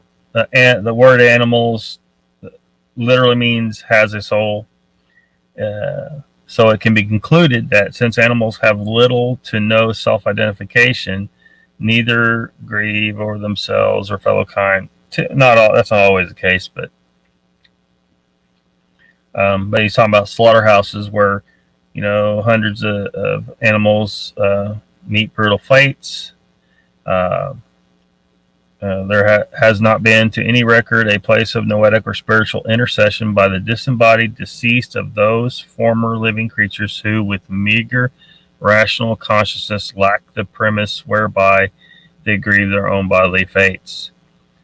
While true that beasts fight with great ferocity for their lives, with claw and fang, this impulsive reaction is merely an ingrained effect of the being itself, rather than a love of self which makes one fight for life and its accessories, such as is seen with the complex being of human beings. So, like, can you imagine if the ghost of cows were haunting slaughterhouses? Like, it doesn't happen. It's because apparently humans in we are special in a sense, but the problem is that also has issues where we we're far more likely to find ourselves in a situation where we're trapped here and haunting a place. Now, I think it can occur sometimes with animals, but it's not the norm. You know, it's not as normal a situation as humans experience.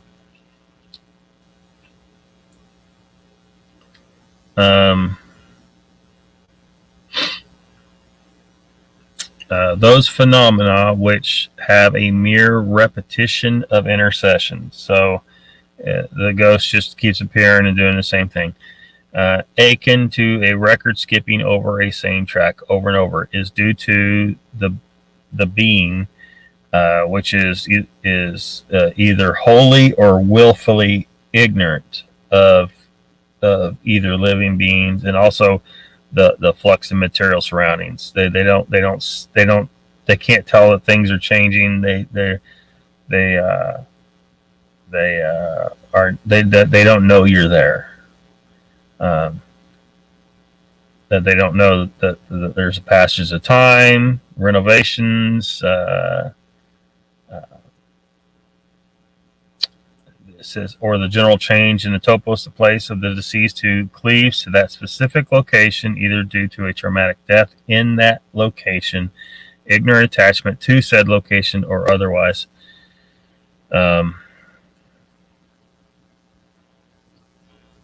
He goes on to talk about the social deceased to interact with living beings, also responds through whatever capacity. We can make no greater distinction between these two varieties of hauntings than we make of the social and unsocial living who possess different ignorant attachments to and in life, being it of material, place, or desire, or of the living, specific or unspecific. You know, it's just talking about the different types of attachments that can cause a spirit to still be here. So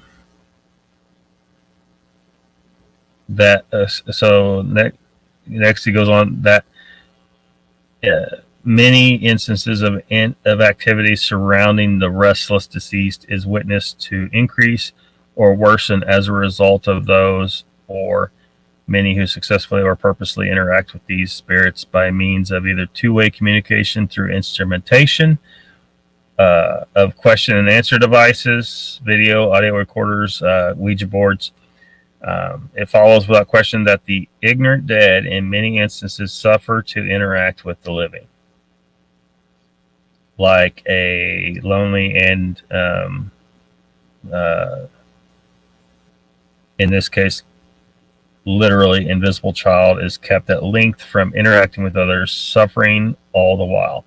To extension that we know, the extremely ignorant are synonymous with evil, therefore bestial. These paranormal investigators are instigators who quite literally feed the beasts in so extensively and repetitively, desiring and making contact with the disembodied soul. So I mean, basically what the investigators are doing, the paranormal investigators, is bad. You're causing suffering.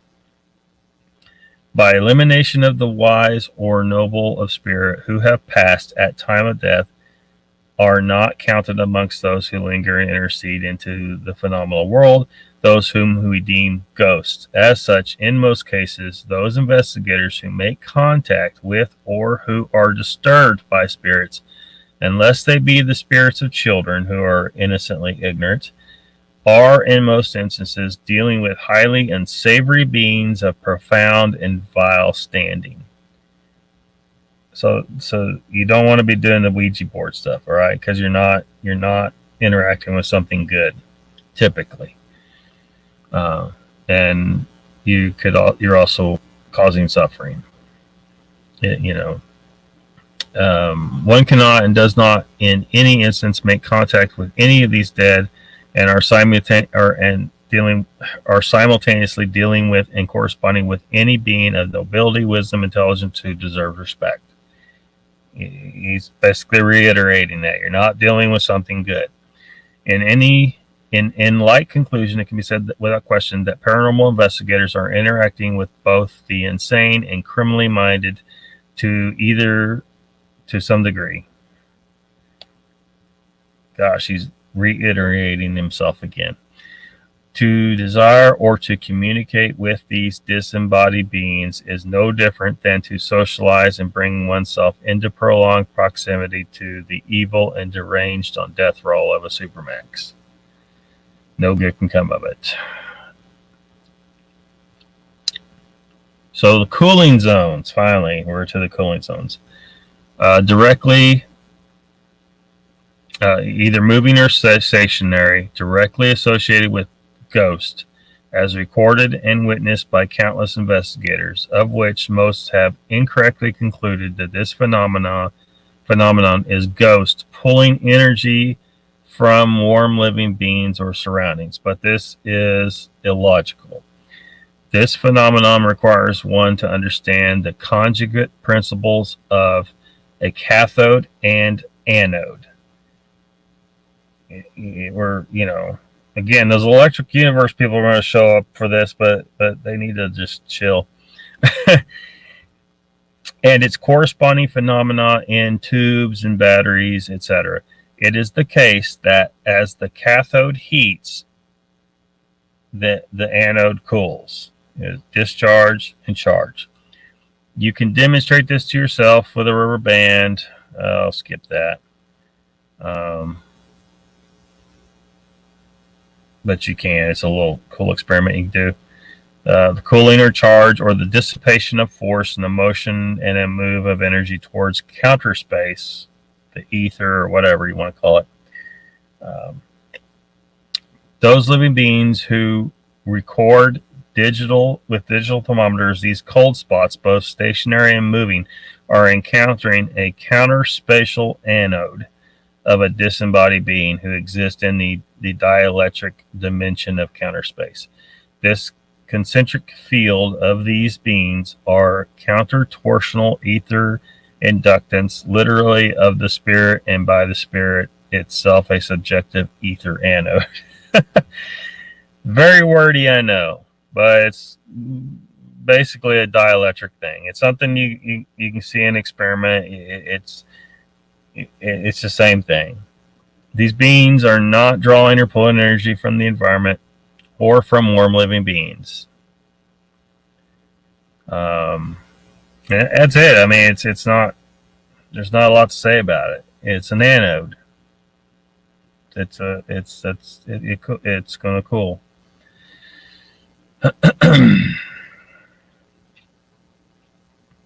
So, yeah.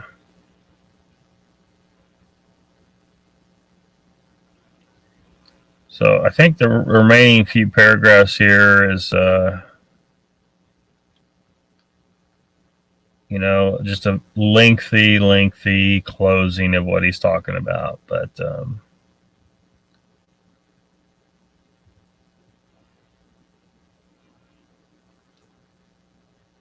so, I don't know. I mean, that may not be satisfactory to a lot of people as far as explaining what ghosts are, why they cool things, why they get stuck here. But there it is. And you can read that yourself. If you go over on Ken's channel, the link to it's under one of the videos where he's talking about ghosts. He talked about ghosts in a number of different videos, metaphysics and all that stuff. If you feel like going down that rabbit hole and trying to understand what we really are, what spirits really are, what ghosts really are, and why they haunt and why they cool things.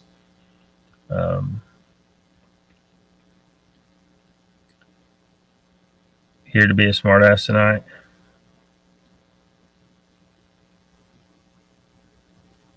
What the hell do we care? Jen says, we are here to mess things up. We do a damn fine job. Animal shelters, yeah. Can you imagine if they were like, if animals could, if it, because if animals could become as bound to their physical identity as humans can, like we are so we're so vulnerable to that situation where we identify as this person here, and that could cause a haunting. You want to be able to disobjectify. Well, I mean, if it works for you. I mean, technically, like the holographic theory of the universe is not entirely incorrect. When you look at this science, it's kind of correct.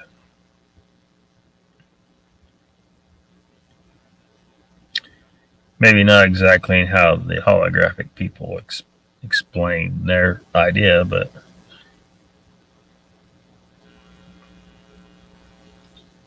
taking both.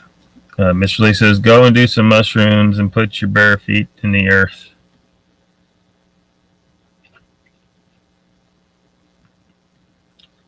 Earthling, no, I'm not.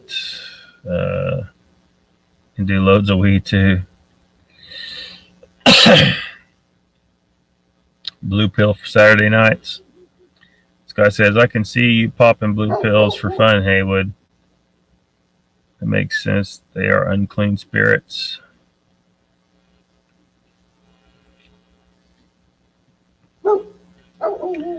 Yeah, after going through that, I kind of wish I had just edited it down because, like you saw, there was one paragraph where all 5 sentences in the paragraph were extremely wordy in themselves, and they all could have been condensed into like one shorter sentence. All 5 of them into one sentence.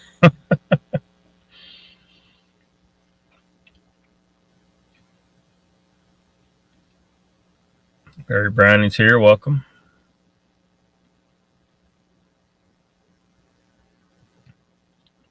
No, no, no, no, no, no, no, not all, not all. Like he mentioned, the children, being innocently ignorant. Um,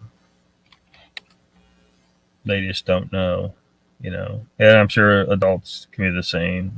Sometimes they're innocently ignorant, but even in that case, if you're trying to communicate with them with a Ouija board or something, you're not helping them, you're harming them.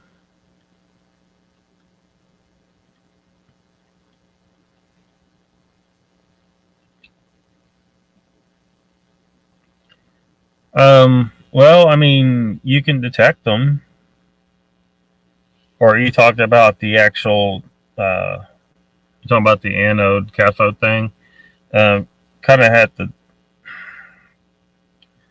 talk to Ken about that one.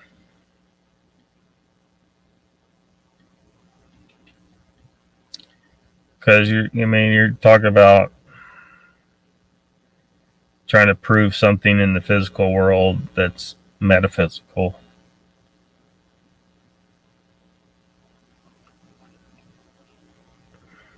Yeah, I do actually. Um, he's actually sleeping uh, about 150 feet that direction from me. uh, in a here in this town, actually, at a graveyard. I think it was what was definitely in the graveyard. Uh, he saw it was in daylight too. A person on a bike. It was a ghost on a bike.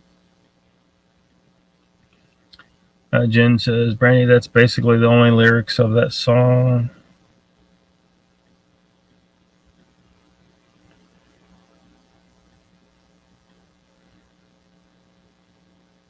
How are you, Nana? Papa Craig's here. Welcome.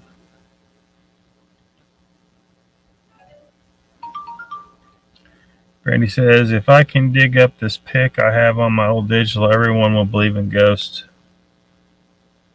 Yeah, you can't have double exposure on digital.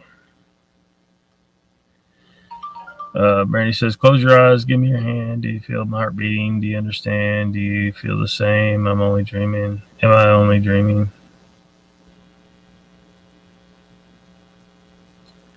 Oh, that's Madonna, isn't it?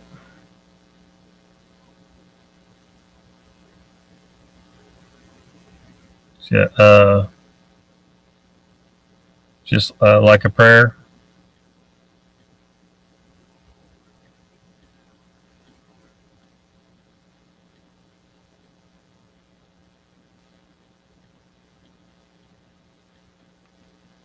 Walk with an erection. I don't think that's the. I'm not sure. Icon. Papa says I've decided to just the king salmon.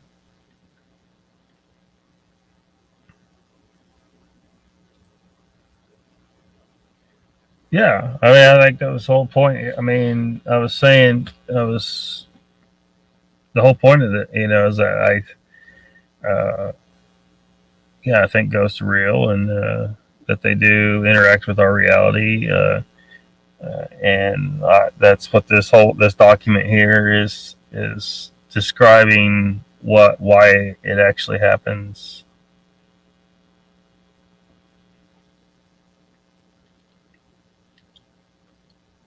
How does this explain ghosts? It's just theory until it's reproduced and proven. Well, I mean, no, there's really no. The only other explanations out there are just, some entity exists that created, um, spirits, and it's just a purely magical thing.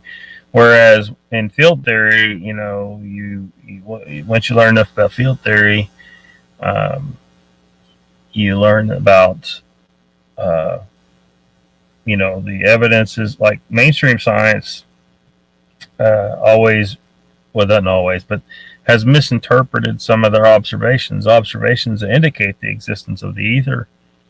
And, no one was, very few people were listening when Tesla said that light is basically the same as sound waves in the ether. Where mainstream science seems to think that light can propagate through nothing, and that's just not the case.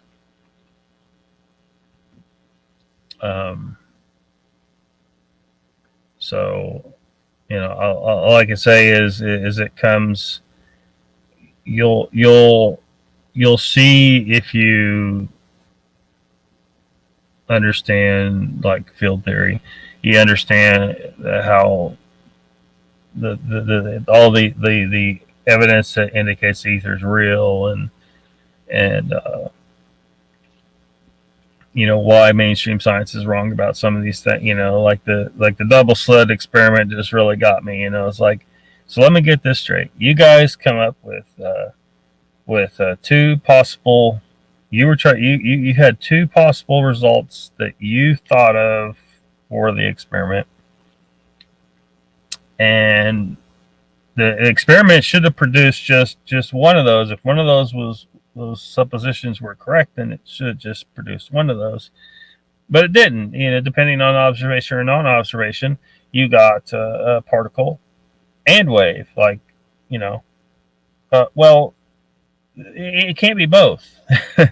It absolutely can't be both. That just don't even make any damn sense. And so instead of going back to the drawing board and saying, look, maybe one of our suppositions was incorrect because we're getting results that indicate both. Maybe our experiment was flawed because we were assuming it had to be one of these two options. They didn't do that. They just threw their hands up and said, it must be both. Well, no, it can't be both. I mean, for starters, you're trying to say something is a wave when it can't be a wave. It's like Ken always says. He says a wave is what something does. It isn't what something is.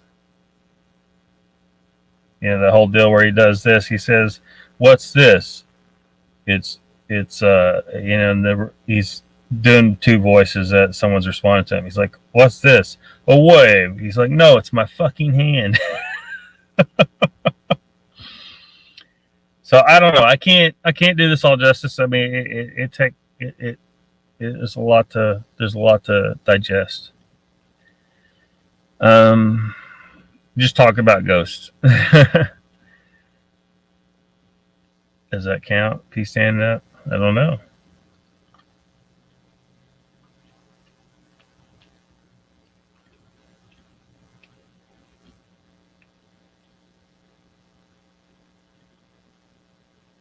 I'm saying no one shows that the fuck I'm on about. I guess what it's doing is being Sasquatch or part human, part question mark. Where is their place in this? Where's Sasquatch place in it? I don't know. I think Sasquatch are straight up human.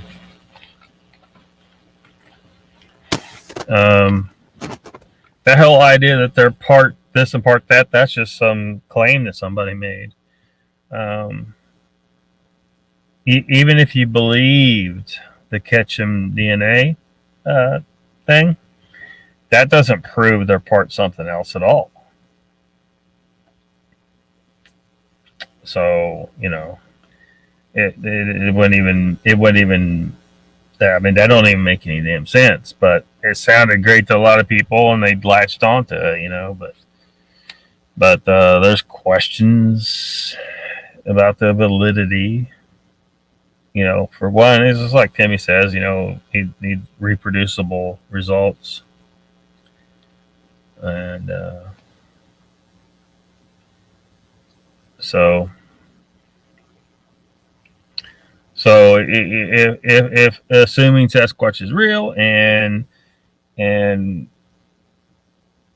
the what I maintain is if they are real, they are definitely Homo sapiens. They're human, and as such, they're going to be subject to the same spiritual conundrum that we are in. If they cannot disobjectify at death, they could become they could be stuck here as a haunting, as a ghost. But I suspect that they may not be as vulnerable to that situation as we are, because look at us. We are extremely materialistic people. They, on the other hand, aren't. At least there's no evidence that they are. They don't, you know, they don't produce a bunch of crap. They don't gather. They don't have. I mean, the shit. We have homes full of shit, and we have storage buildings full of shit, and we're just so materialistic. It's no wonder that we have people that die and ended up as a haunting spirit.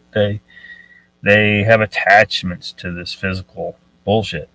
I would suspect that Sasquatch would not be near as subject to that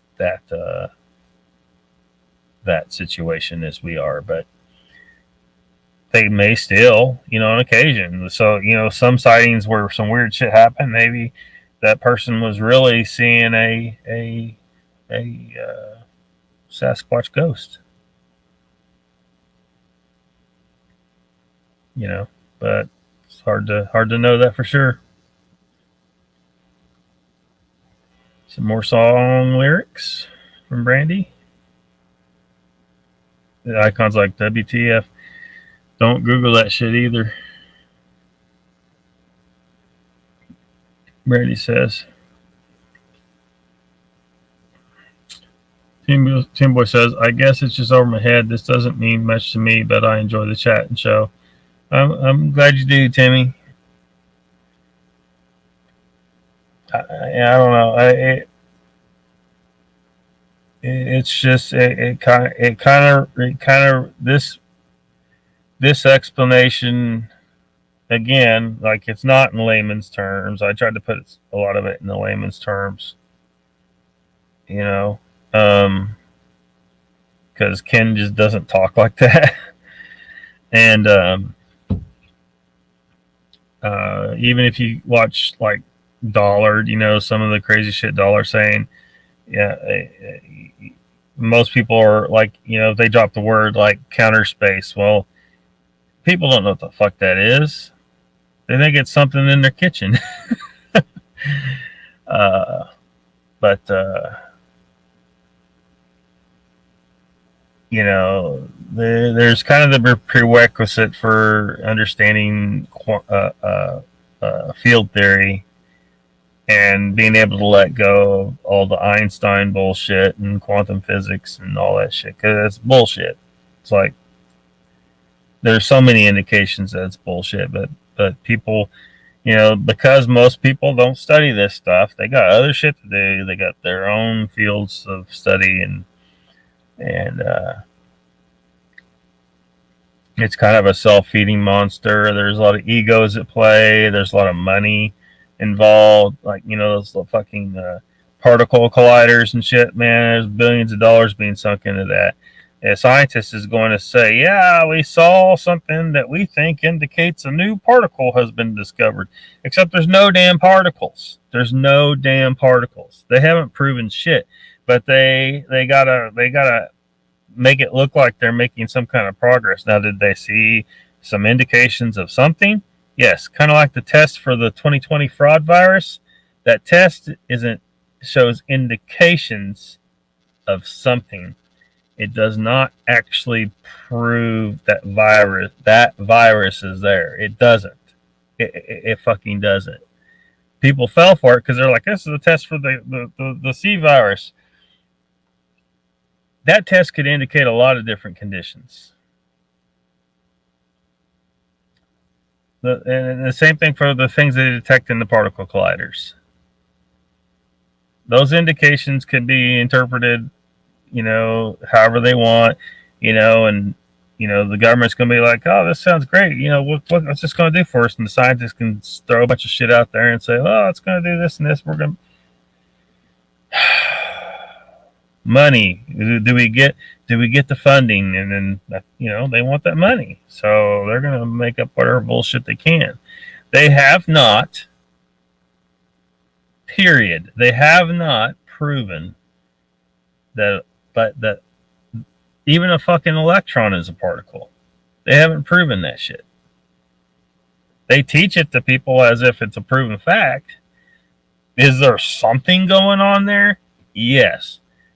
Field theory will explain it if you go down that rabbit hole.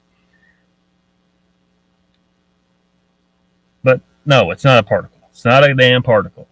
Light's not a particle either. I mean, I guess technically it can become such. Well, certain types can, if you understand, you know, that what's matter, right? What is matter? Matter is like extremely high energy light. It's the same shit. It's all the same shit. Everything's fields when it comes down to it. Everything's a field. But you know, this is too much to, like, there are I don't know, thousands of videos on Ken's channel. Like, I don't know, 6,000 plus videos at this point. And maybe a third or more of those involves field theory. He's got a basically kind of a textbook called The Missing Secrets of Magnetism, where he talks about, you know, explains magnetism. Mainstream science can't explain magnetism, and and then when they start talking about virtual fucking photons or some, it's crazy. Field theory is where it's at. It's a lot to, like, we're not going to remotely scratch the surface on, you know, we're just talking about ghosts right now. We need to keep it on the ghosts because I don't know how to convey this stuff without sending people over there to actually learn filter if they want to really understand the nuts and bolts of how the universe really functions. That's where it's all explained. It's just, you know, whether you want to dive that far down the rabbit hole or not, I guess.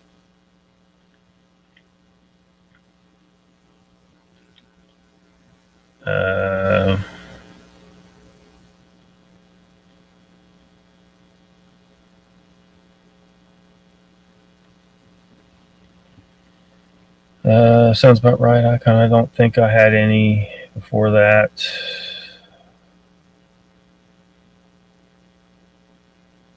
How come it be the only place that has life?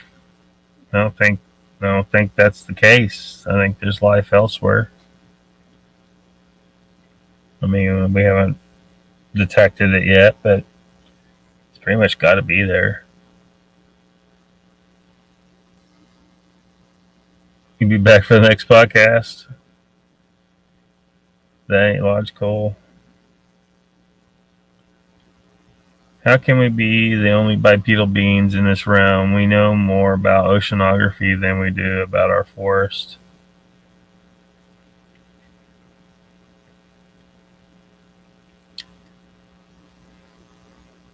Yeah, well,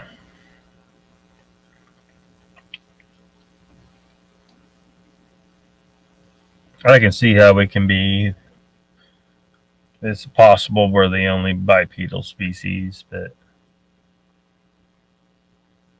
I consider Sasquatch the same species as us. I think that the what we know, or what we know indicates they are the same species. But looking at them morphologically,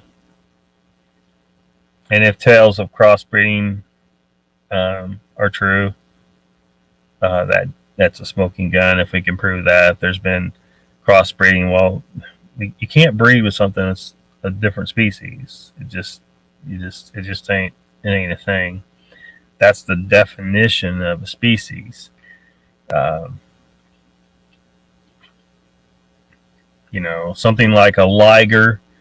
Well, that's where you're getting on the edge of things, right? Where you have two species that are they're just different enough that we should call them separate species, but they're still not quite differentiated enough that they can't produce some kind of offspring. But that offspring isn't a proper mix of the two, right? Because it ends up being way too big. And so it isn't a proper mix. So, but that's the definition of a species. So, but yeah. I think they're animal, but entertainer.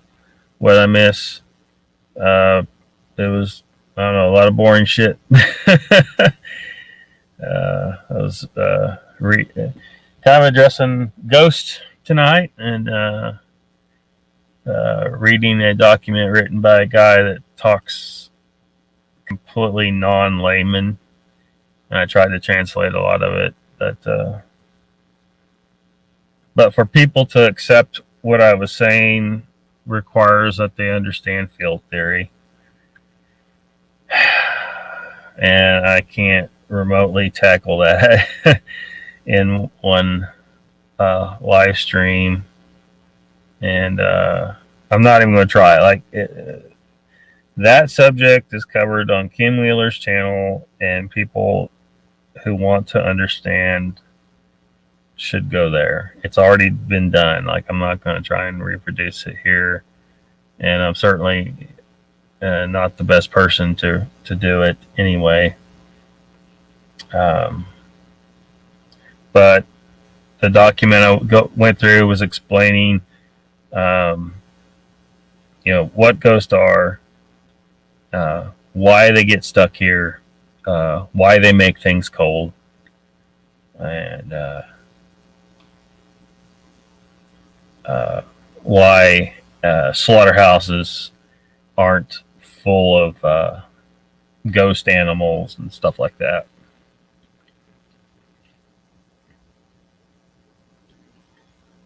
The extra words is I know. All the extra words is what I know in the shorter version, basically. But I've been around in a long time, so maybe it's just self-knowledge. Yeah. Some people kind of know, you know. Brandy, says, oh, this is more song lyrics. Feel alright. Parties on West Side. And Tin Boy says, Pat, it's been a long night. Tin Boy, I think Tin Boy's been having a hard time. Because I can't really, he's asking questions that I can't really, it's just too much to address. Papa Craig says, just wolfed down my salmon and the ducks are down.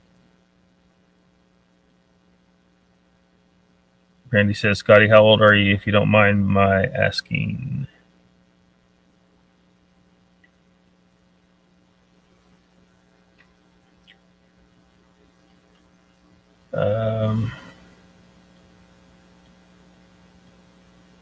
She never say hi in your chat, man. What's up? Well, Pat. Middle-aged pup. Prairie Fire says, hello, Papa. I trust the salmon was good. Farting did your do, brains. I ain't too far ahead of your brains. Enjoy it while it lasts. Papa Craig says it was fresh troll caught king salmon and Nana cooked it perfect. Prairie Fire.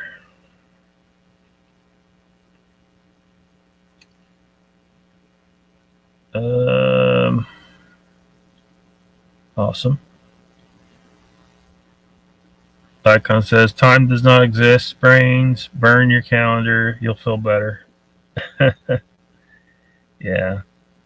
Dang, I wanted to hear what your take on the Sasquatch was, but all I see is the chat zipping by and can't hear anything.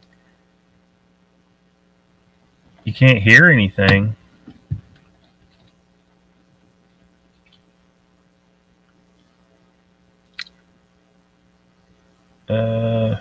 You should be able to hear me.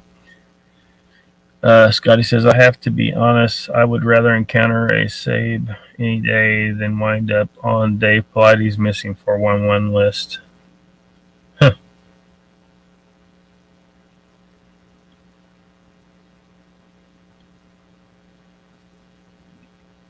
Sweet Loretta Modern. Icon says, brains.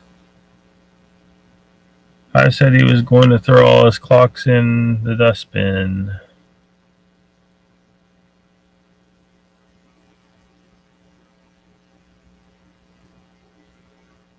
I'm trying to catch up in chat here.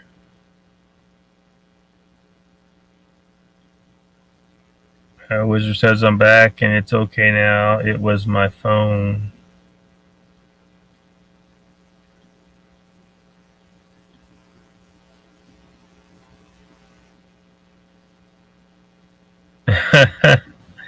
Awesome. Yeah, I try.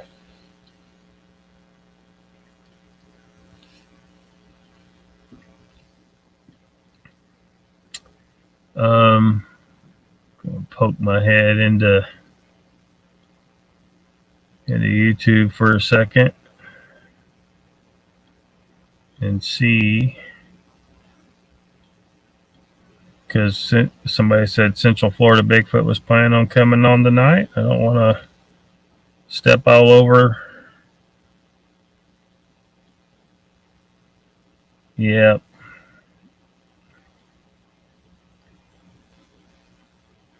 Let me see here.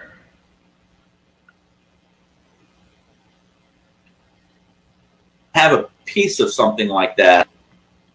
Yep, he is going over there, so